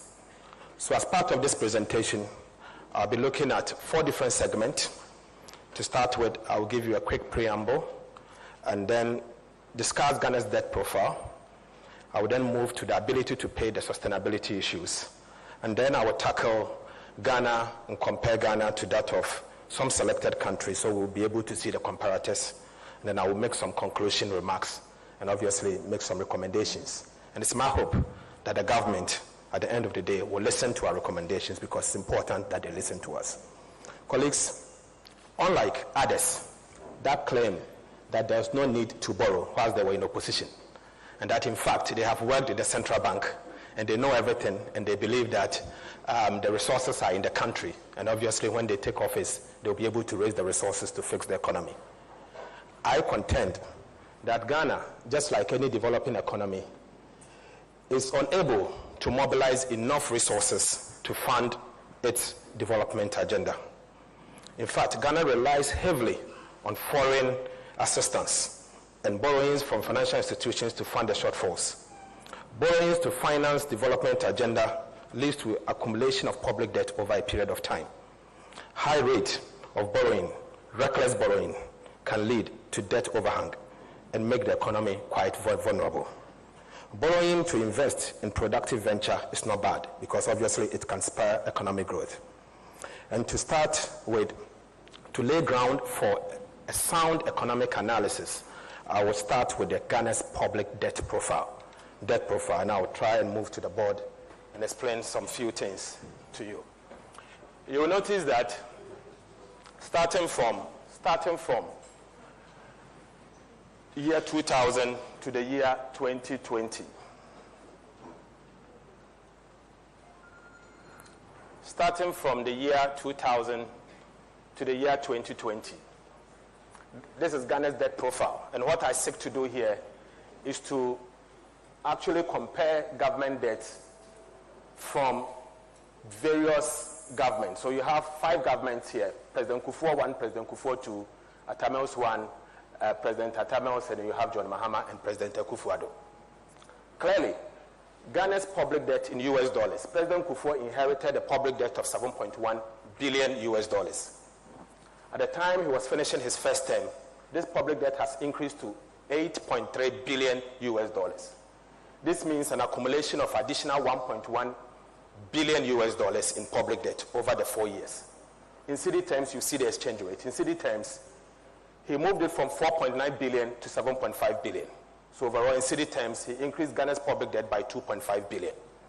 Remember that in the year 2003, government of Ghana decided to sign in to the HIPIC initiative. So keep that in mind. In fact, in the year 2005, during Kufuor's second term, he again started with a public debt amounting to 3.8 billion US dollars. Move it to 8.3 billion US dollars, and then move it to another 8.3 billion US dollars, 8 billion US dollars. In fact, what this means is that this public debt actually, in dollar terms, reduced by about 278 million Ghana cedis. But don't be happy yet. This is as a result of the fact that government of Ghana at the time had so much debt forgiveness of 5.7 billion US dollars because we decided to sign on to the HIPIC initiative and then the MDRI. So the HIPIC alone brought us 3.8 billion, and then multi-donor debt relief initiative brought us up another 1.9 billion. The two put together is 5.7 billion US dollars.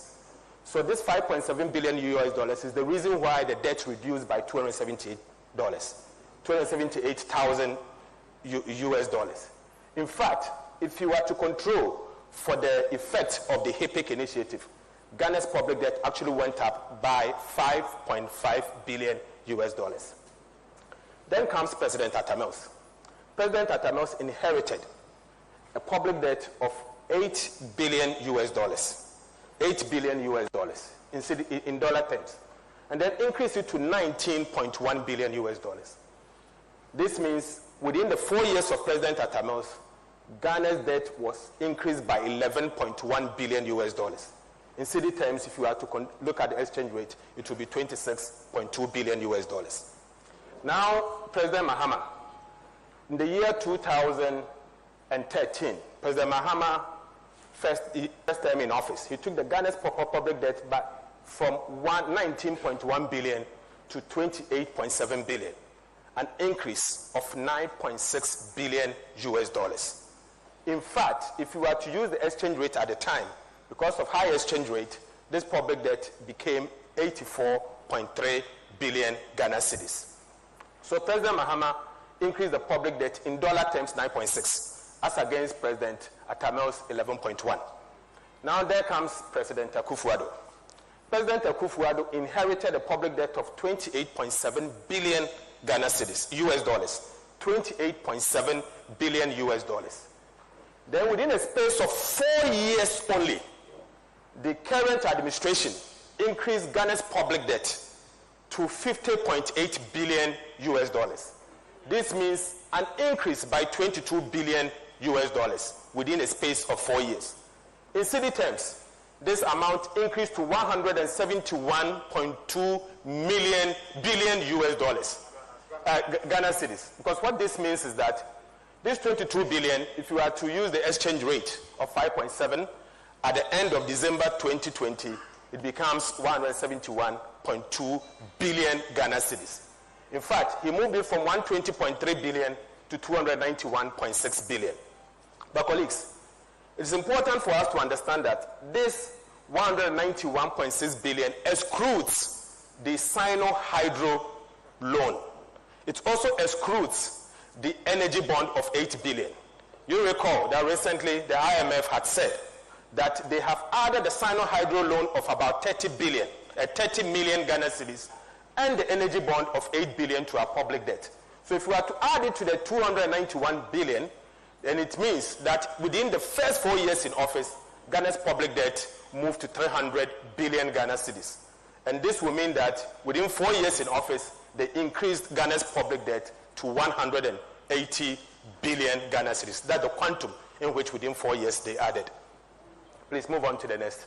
180 billion that they added within 4 years. Colleagues, can you move on?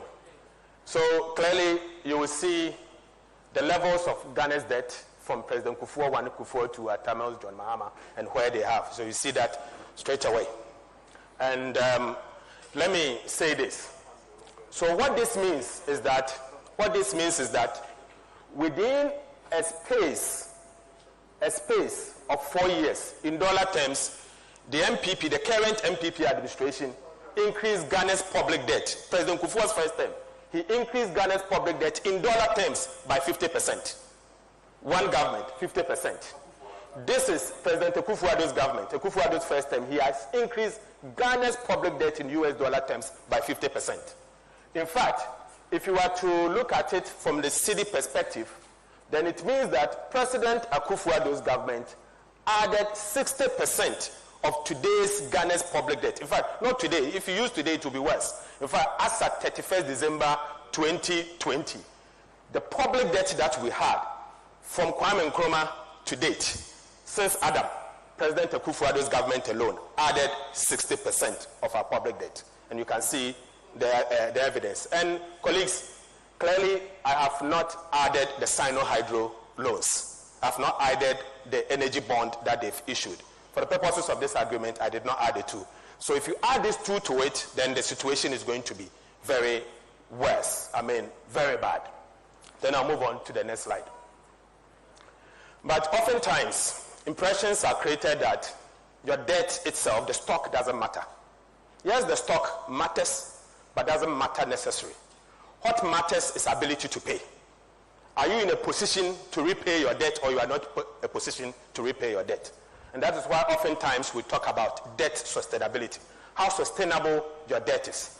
And so what I will be doing is that I will take you through the debt sustainability analysis and prove to you that where we are, Ghana is getting close to a place that if care is not taken, we may default on our public debt, the repayment of our public debt.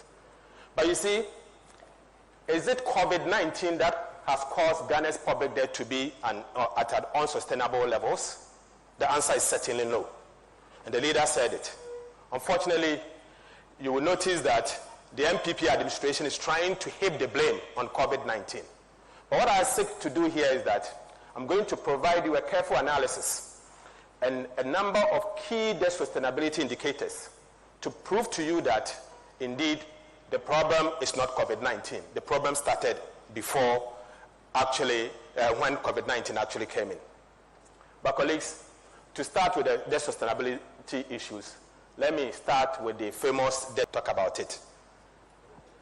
Ghana's debt sustainability, Ghana's public debt as a percentage to GDP. What this simple means is debt at the end of the period to the size of the Ghanaian economy. To the size of the Ghanaian economy. And that is what you can see that from the year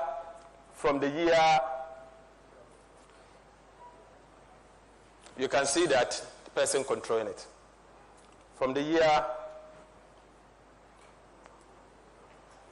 2000, this declined largely because of HIPIC. No, please go back.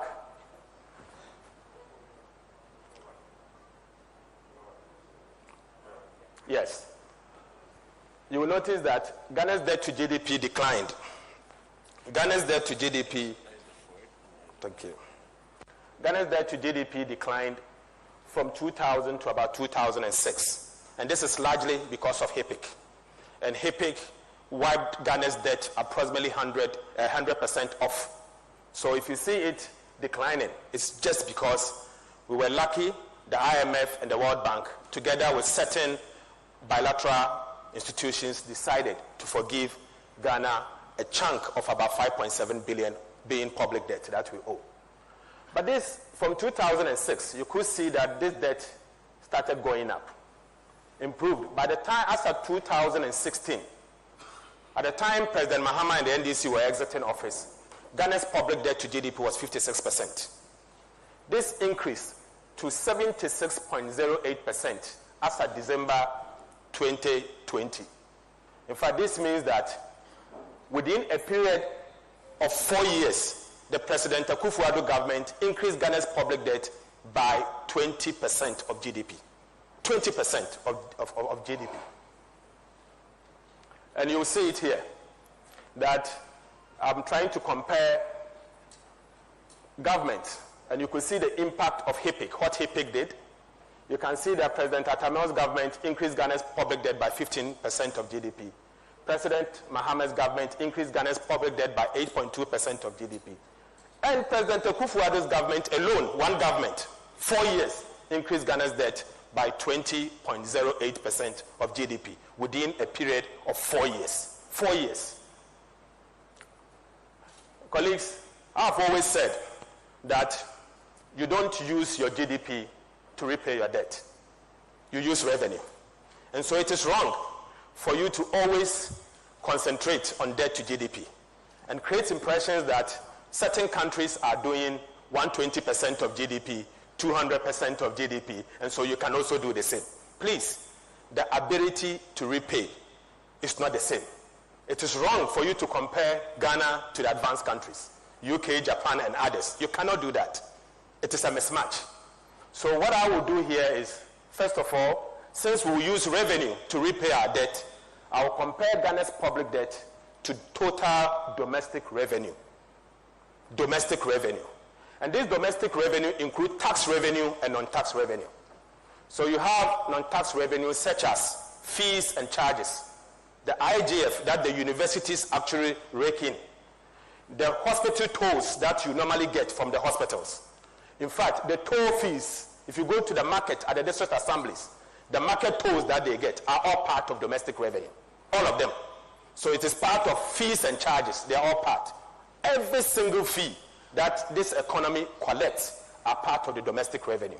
So what I will seek to do here is, I'm going to compare Ghana's public debt at the end of each period, each year, to that of the total domestic revenue within the economy. And you'll notice that this is before HIPIC.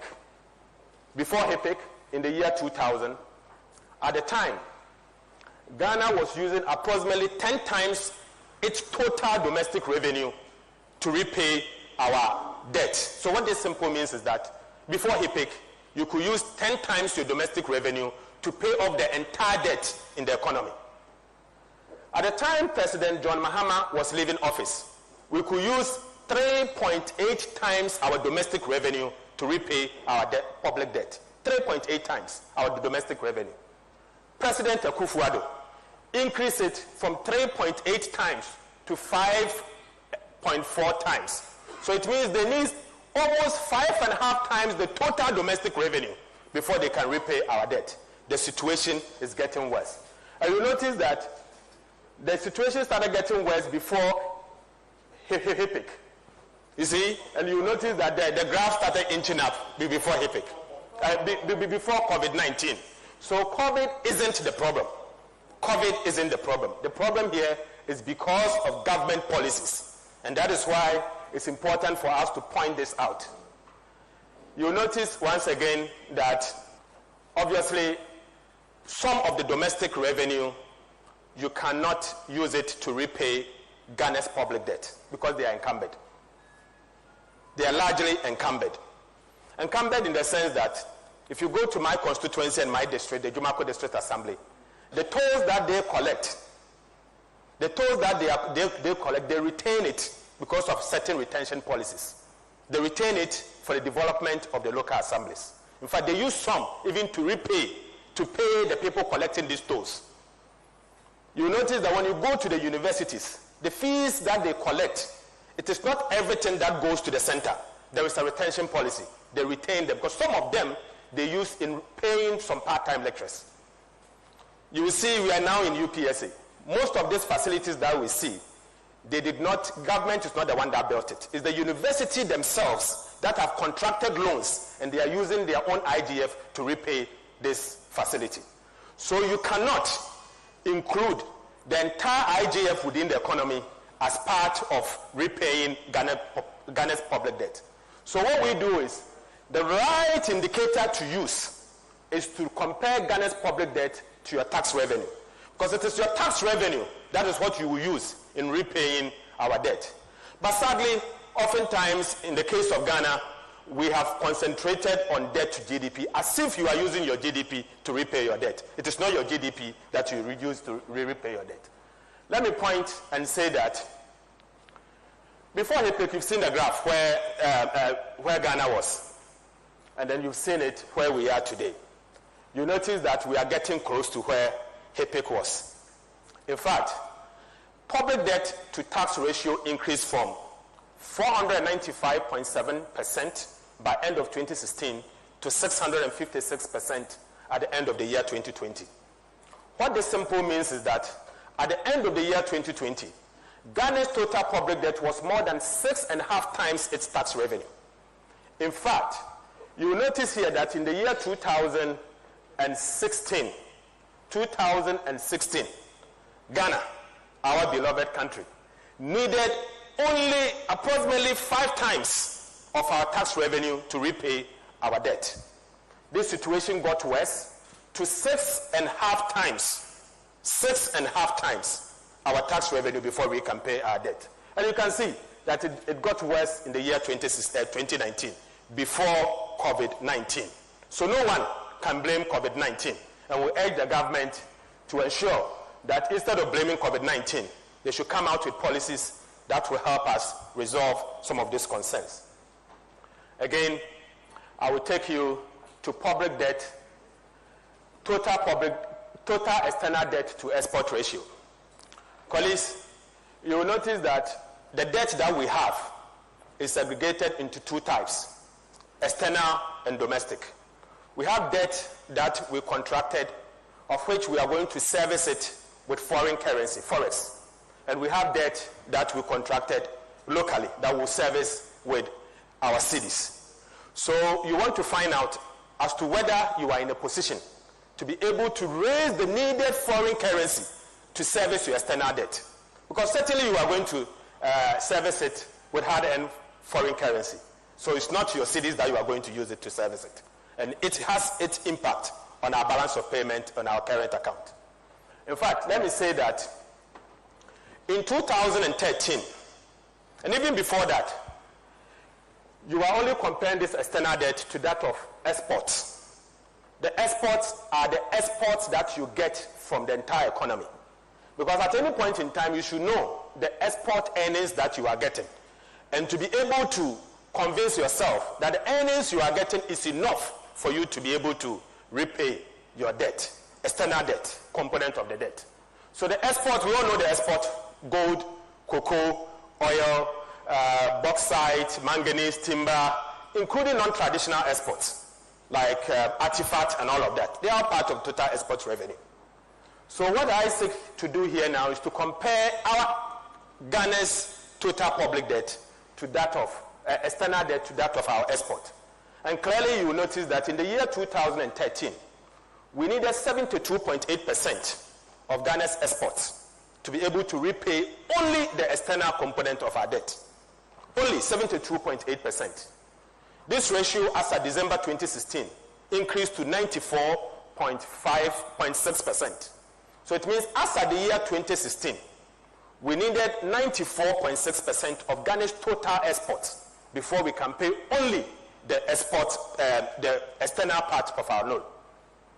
In the year 2019, and this is before COVID-19, the total public external debt was 130% of the export earnings. So it means as of the year 2019, 100% of our export isn't enough. You needed 30% more before you can repay only the external component of our debt. And this is before COVID-19.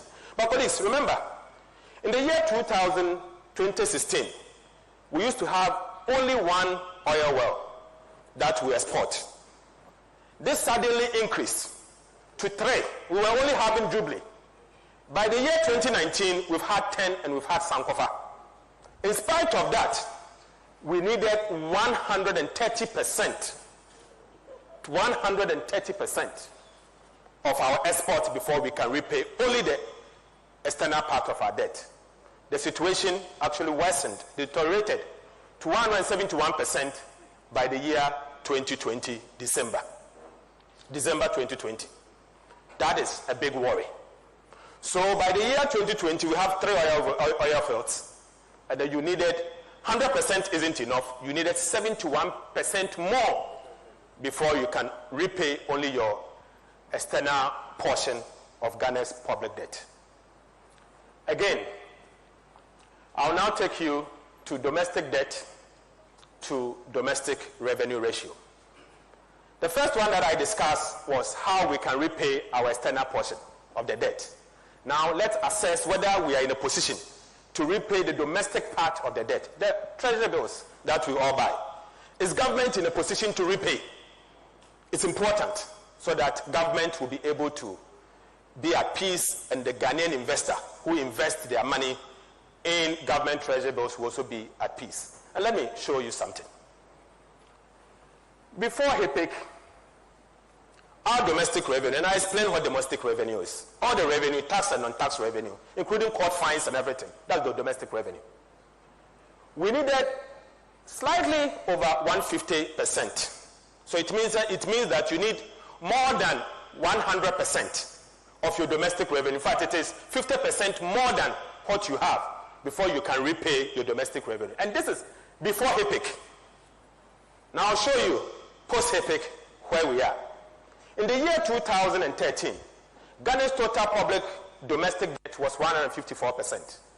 So in the year 2013, you notice that it was 154%, slightly above those days of the domestic revenue. This declined to 145% by the year 2015, and then inched up to 163% by December 2016. So by 2016 December, Ghana needed 63% of its domestic revenue before we will be able to repay Ghana's domestic debt. In fact, we needed 63% more of our domestic revenue before you can repay. So what it means is that you needed 163% of your domestic revenue before you can repay only your domestic part of your debt. Now by December 2020, guess what happened? You needed 278%. It has moved from 163% to 278%.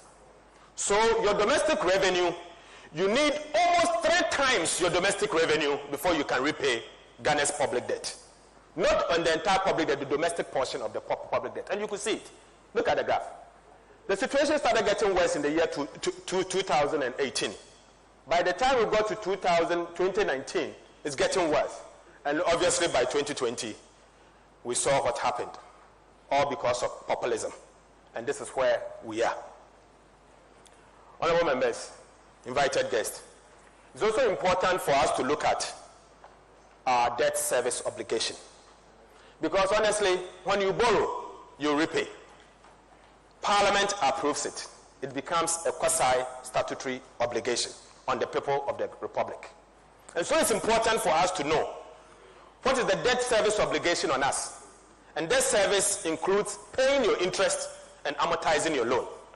Amortizing your loan in simple terms means repaying the principal as and when they fall due. Repaying the principal. So this debt service that you see is of 2 categories. Interest that we pay, and then paying the principal, which we call amortization.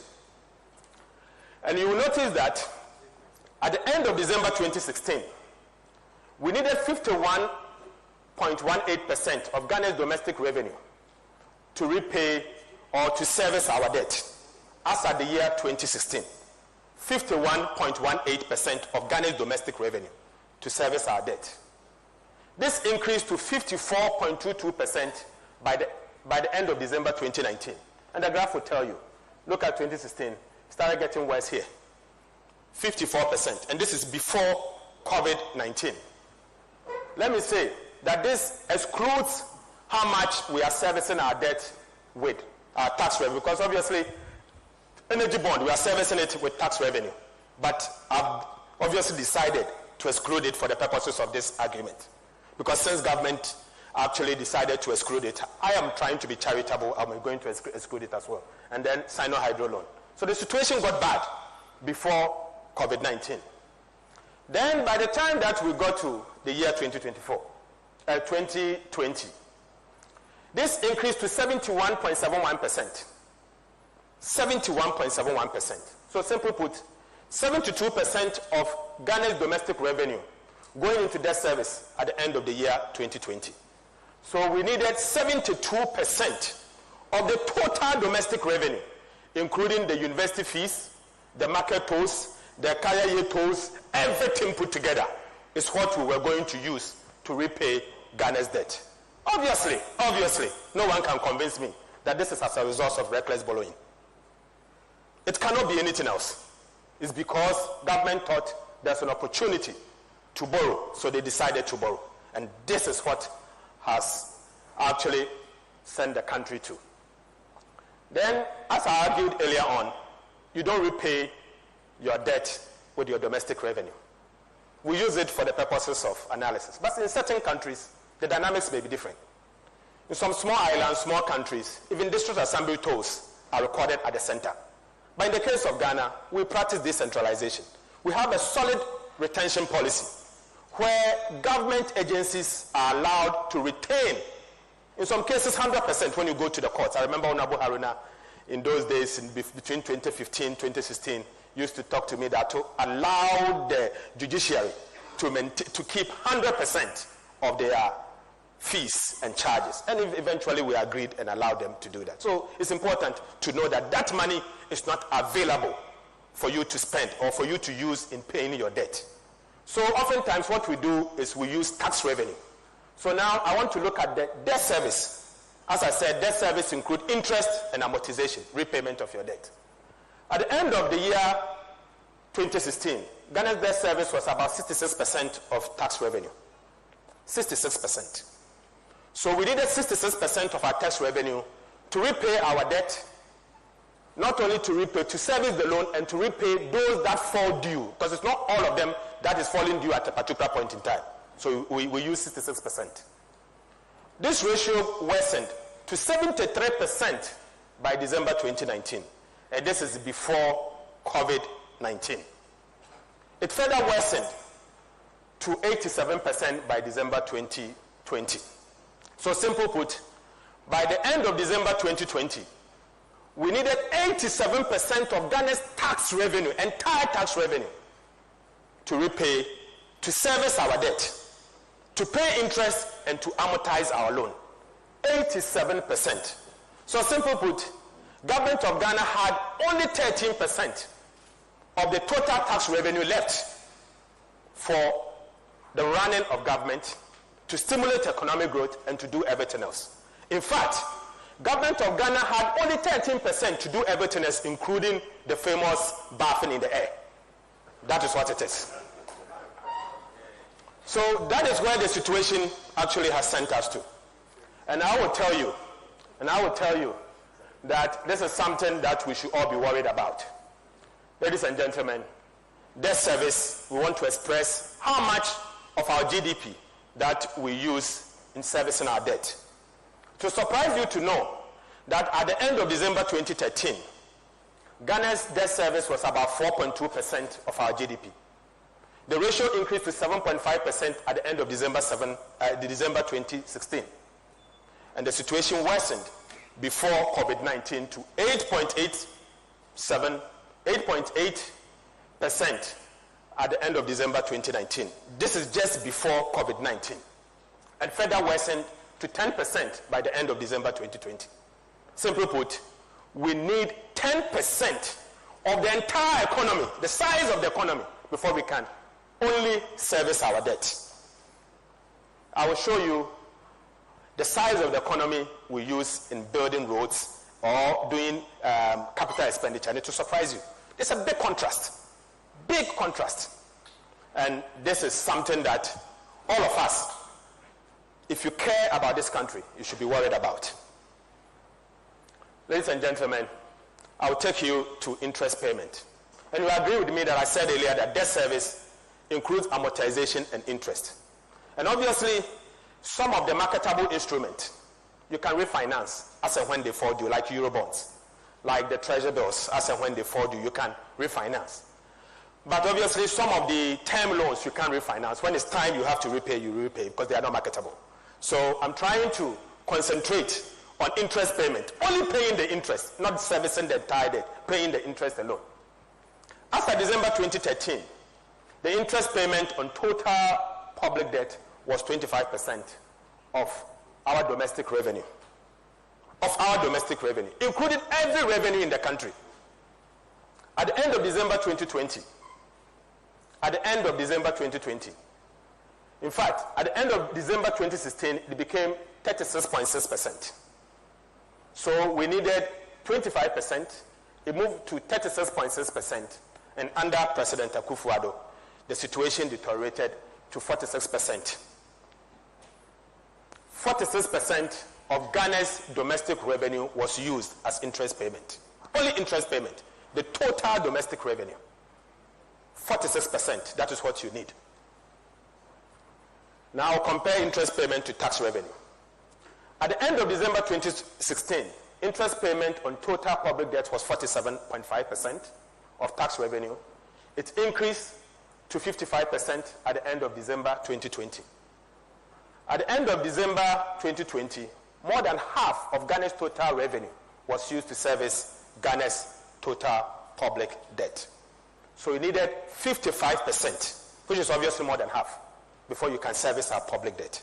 I don't think this is something that we should be proud about.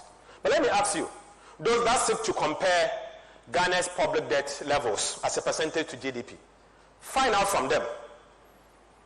Okay, they are trying to compare Ghana's public debt as a percentage to GDP to that of the advanced countries like America, UK, and others. I want them to answer this question for me.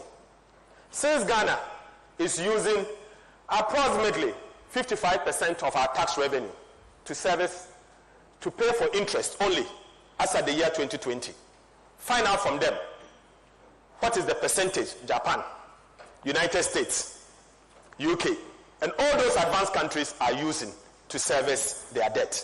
And you will see that there's a big contrast. Whilst we are struggling to raise tax revenue approximately 11% of GDP, these countries that we are seeking to compare ourselves with are doing 35 to 45% of GDP in terms of tax revenue. So you cannot compare the two. The two can never be compared. You make a grave mistake. You will default and they will be alive. You will default and they will be alive. Colleagues, let me explain something that I find extremely worrying. Very worrying. At the end of December 2016, interest payment on total public debt was about 150% of capital expenditure. 150% of capital expenditure. What this means that if you are to spend 1 cedi on capital expenditure, you need to spend 1 cedi 50 pesos on paying your interest. This is what this ratio seeks to do.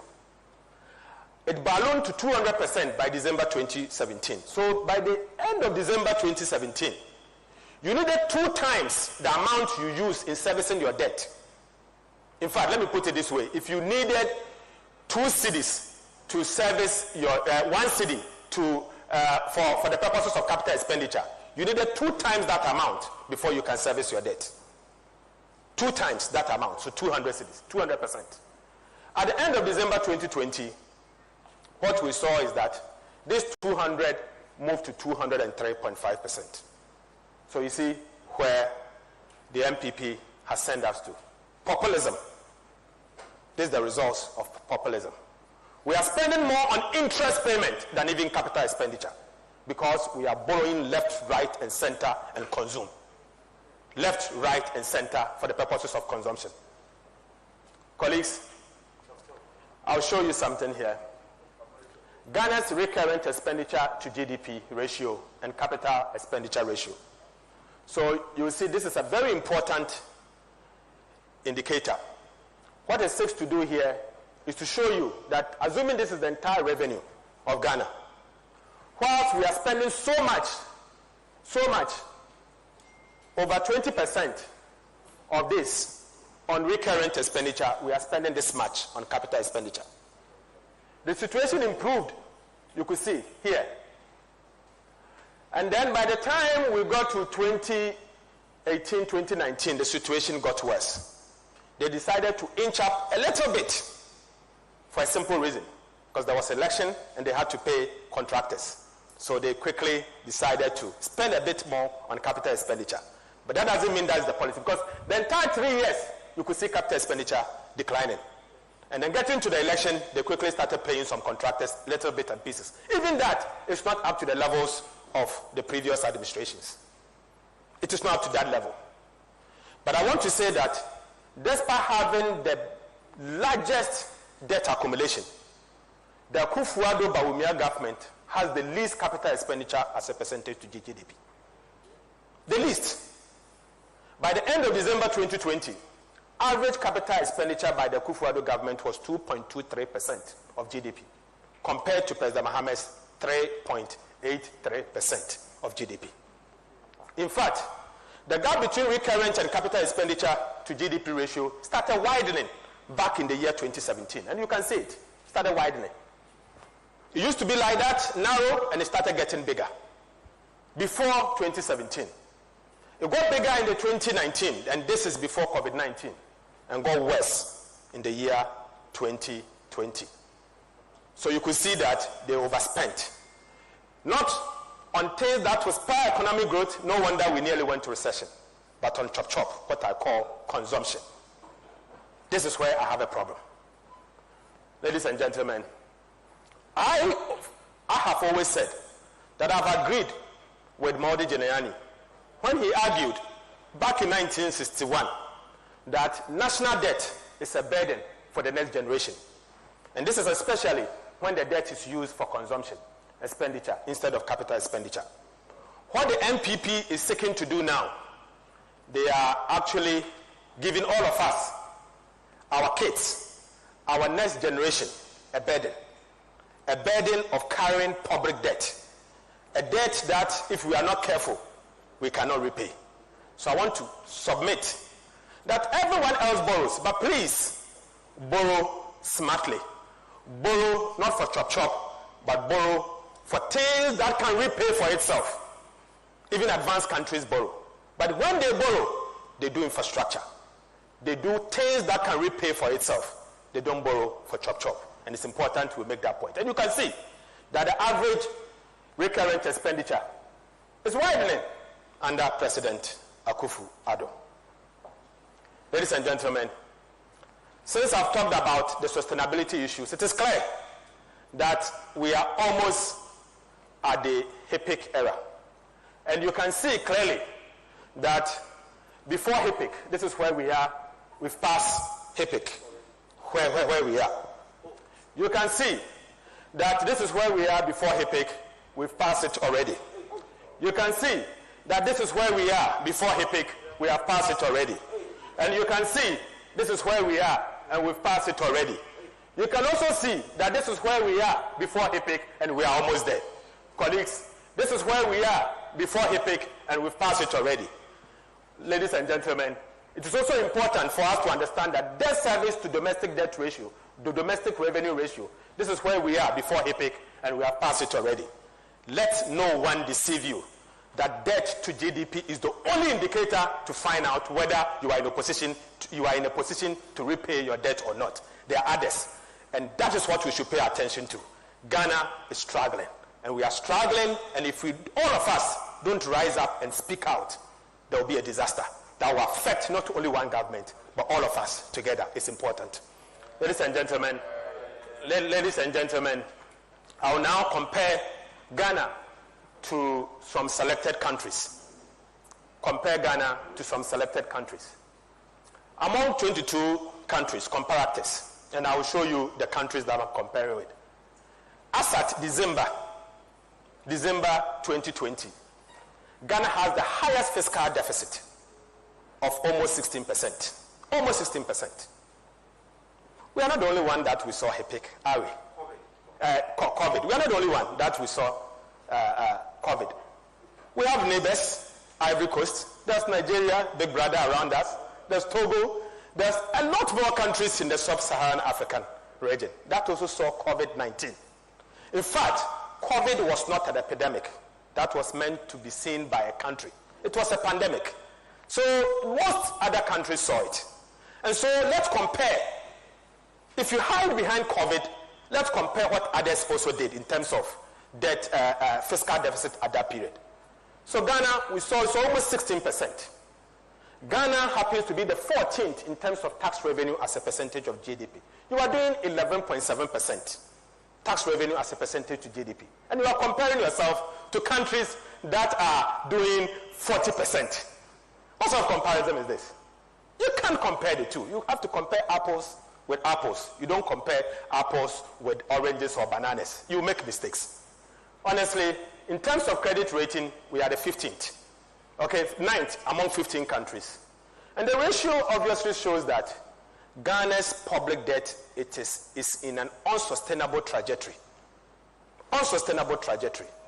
Dating back from 2018, we started getting there. And that is why we should all be worried about. And these are the countries that I compared Ghana with.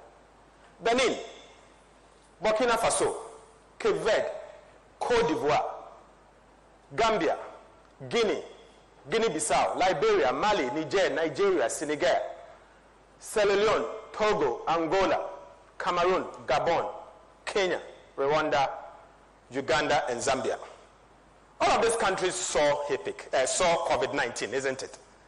Yet, we are doing fiscal deficit of almost 16%. Nigeria, our big brother, did 4.1%. Didn't they see COVID-19? Didn't they see COVID-19?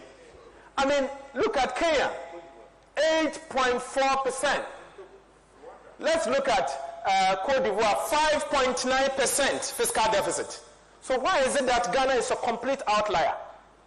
A complete outlier of 16% fiscal deficit, including arrests. In fact, is it because of elections? Because that may be the answer. Because certainly all of them saw COVID-19. And colleagues, all of us as members of parliament, we have a responsibility. A responsibility to get government of the Republic of Ghana to account for this 16% fiscal deficit. I've seen the Auditor General doing some work and making the report available to all of us. Let's spend some time to peruse that document and allow government of Ghana to account for those funds. It's important. It's important not for ourselves, but we owe it as a responsibility to the people of Ghana. It's something we have to do collectively. And I urge our brothers from the other side to also join us in doing this, because we are doing it as parliament, not as individual. Ladies and gentlemen, these are the debt, the revenue levels that we get, and then you could see debt to GDP. And then you can see the Eurobond debt and that of the credit ratings that I showed you.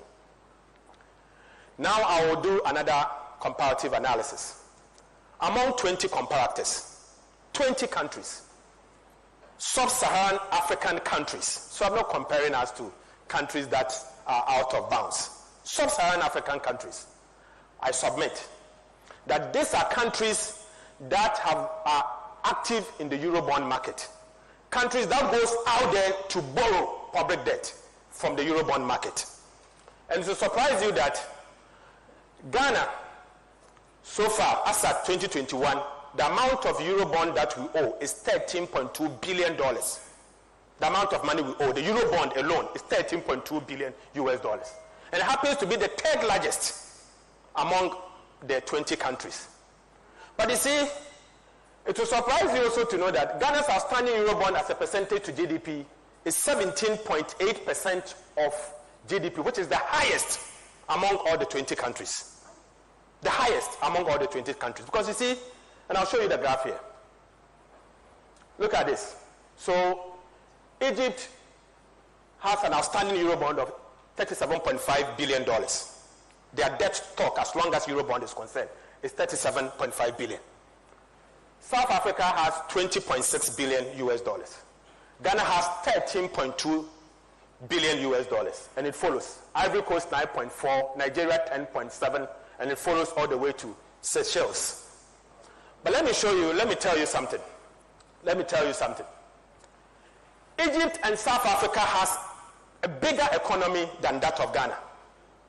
So the ability to carry is certainly different from Ghana's ability. Their tax revenue is certainly bigger than that of Ghana. So it is wrong for you to say that I'm third, so I'm comfortable. Don't be comfortable. Let's compare you outstanding Eurobond as a percentage to GDP. And you'll notice that you are in a very bad position. Ghana happens to be the first in terms of countries, 20 countries in the sub-region that has the highest outstanding Eurobond debt of 17.8%. The Egypt you saw there is about 9th here at 9.5%. The South Africa you saw at 20%, you could see South Africa somewhere almost about 16, 17 among the 20 countries that I'm talking about. So you see, we are not in a good shape at all. Colleagues, I will now compare Ghana among developing economies, emerging markets, and sub-Saharan African countries. Ghana's average interest rate payment to total debt is 9%. So what this simple means is that among the debt that we take, we are paying on average 9%. That's how much we pay on the debt that we borrow, 9% on average. And this is between 2015 to 2019. And in fact, it's getting worse. The reason why the average is 9% is getting worse since 2017, 2018. And this is the highest in the entire sub-Saharan Africa region. The highest in the entire sub-Saharan African region. Followed by Kenya and Zambia, that has 6%. So even Kenya and Zambia, that their citizens are complaining and writing to IMF and the World Bank, including markets, that stop lending our government money. They are complaining because we are paying so much, we are using so much of our tax revenue to service our debt, is 6%. So if they are complaining, what should we do? And I'm surprised, almost everyone in this country is quiet. Whilst Kenya, that is paying 6%, they are crying. Zambia, they are crying, and we are quiet. So you see where the situation is. And it will surprise you to know, I'll show you a graph shortly. This is the average interest that advanced countries pay. So most advanced countries are paying 1.5% on average. Interest on their public debt, 1.5%. So please, tell those that are comparing us to that of Japan, Canada, Germany, UK, that they are paying 1.5% of their public debt. Interest on their public debt. We'll see where we are paying, how much we are paying. We are paying close to 10%. So you can see that emerging markets, emerging economies, they are paying approximately about 4.5%. 4.5% on their interest, or as interest on their capital or on their public debt. Sub-Saharan African countries are paying approximately 4.5%. So whilst our peers in the Sub-Saharan African countries are paying an average of 4.5%, Ghana is paying 9%.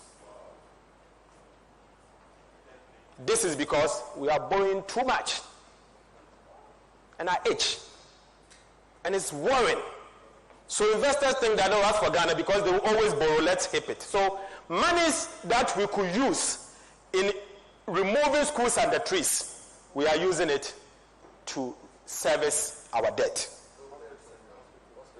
Hospitals, monies that we could use to build hospitals, we are using to service our debt. And that's why, Mr. Chair, Leader, all of us as members of Parliament, the time has come for us to set benchmarks for the government of the day. That any time you come to Parliament to ask for approval, you cannot borrow past certain rate. Because if countries like Ethiopia is paying less than 2% on their interest rate, on their debt, why should we pay 9%? If countries like Gambia is paying about 4%, why should we pay 9%? Kenya paying about 6%, why should we pay 9%? I mean, look at Nigeria paying just under 6%. Why should Ghana pay 9%? And that is why we have a job to do. Because the entire tax revenue that is supposed to be used for something else, we are using it to fund interest and debt servicing. Honorable members, it is clear that Ghana has the highest borrowing cost per annum across the sub-region since 1982. So these are structural issues that we have to deal with. Structural, that we have to handle it. And we have to do it together as the people of Ghana. Colleagues, now I will show you something here that clearly shows what we are talking about. So you see Ghana here. This is Ghana. This is how much we pay on our debt. Approximately 10%. 9-point-something% on average. And you could see country by country how it goes. Then you can see Nigeria, where Nigeria is. You see Angola, how much they are paying on their debt. Meanwhile, the sub-Saharan African median is somewhere in the region of 4.5. The sub-Saharan African median has actually improved to about 4.5%. Why is it that instead of our peers improving, we are deteriorating? We are deteriorating. So, colleagues, we have a job to do. But I saw this graph last week from Goldman Sachs Investment Research. This graph was collaborated by the World Bank and Harvard Analytics. And I'm really disturbed with this graph. I'm disturbed. It's a risk management graph, and I'm sure we have a risk management expert who can speak to this. It shows that as a result of the fact that Ghana has overborrowed and we are paying so much in debt, Ghana is the most exposed to interest rate risk. Most exposed to interest rate risk. Honourable members, you recall that most of the loans that we approve in Parliament are LIBOR plus, Eurobond plus, something plus. So it means they are not fixed. The term loans are not fixed. So anytime the rate changes, Ghana is paying more. If it reduces, we pay less. They are not fixed. What is happening is that, sadly, now the global economy is not, it's just about recovering. So Eurobond and LIBOR is quite low. When the global economy recovers, you expect the interest rate to inch up. And when the interest rate inches up, Ghana government is going to pay more. You saw the graph that said that we are using 87% of our tax revenue just to pay interest and to amortize our loan. If those Eurobond and LIBOR start going up, and we are not careful, we'll end up using 100% of our tax revenue. And at that point, we will end up depriving our president from the sky bath because we won't have money. That is what it is. Honourable members, all this analysis that I've done excludes arrest payment and contingent liabilities. Those with the budget statement, I will entreat you to look at Appendix 4B of the budget statement. There's a line in the budget statement under Appendix 4B called arrest. In the year 2020 alone, government of Ghana accumulated an arrest of 8.2 billion Ghana cedis. These are payments to contractors that government could not pay. Oftentimes, these are arrests that has hit Ministry of Finance. And when you see those arrests, because I've worked at the Ministry of Finance, I know that when you see those arrests, there are other arrests sitting as the MDAs 2 times what you have seen that are yet to be processed by Ministry of Finance. So when you see 8.2 billion, start crying because you have another 20 billion sitting somewhere. You have about 20 billion sitting somewhere as arrests. No wonder the minister responsible for agriculture was crying a couple of days that contractors that supplied fertilizers are crying because they are not getting their money. Aside this arrest, and Honorable Jinapo will expatiate on it, we have contingent liabilities in excess of 10 billion cedis sitting at various SOEs that are about to explode. Coupled with that, as if that is not enough, we have recently seen judgment debts approximating about 1 billion Ghana cedis that we have to settle. So all put together will actually make the analysis I've done very worse. In fact, very bad. But as gentleman as I am, I'm not going to do that analysis. I will wait until government pays and we will all do it. But I want to urge that this is the situation. These liabilities that we are talking about have grave implications to our country. In fact, take for instance, the 780 million owed to fertilizer supplies, which has led to shortages of fertilizers, and which is set to lead to food shortages in the coming month. And you will see that we are actually courting disaster.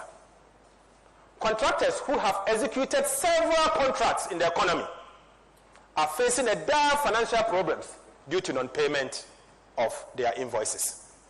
Colleagues, the situation isn't good. But what I will do here, after going through these slides, I'll quickly take you to my concluding statement and remarks. And I hope that the MPP government will listen to us. Ladies and gentlemen, Ghana's debt sustainability situation is worrying. In fact, this is the debt analysis does not include other arrests that I've said. The debt sustainability ratios portrays a worrying picture of the sustainability of Ghana's debt and should be of great concern to Ghanaians.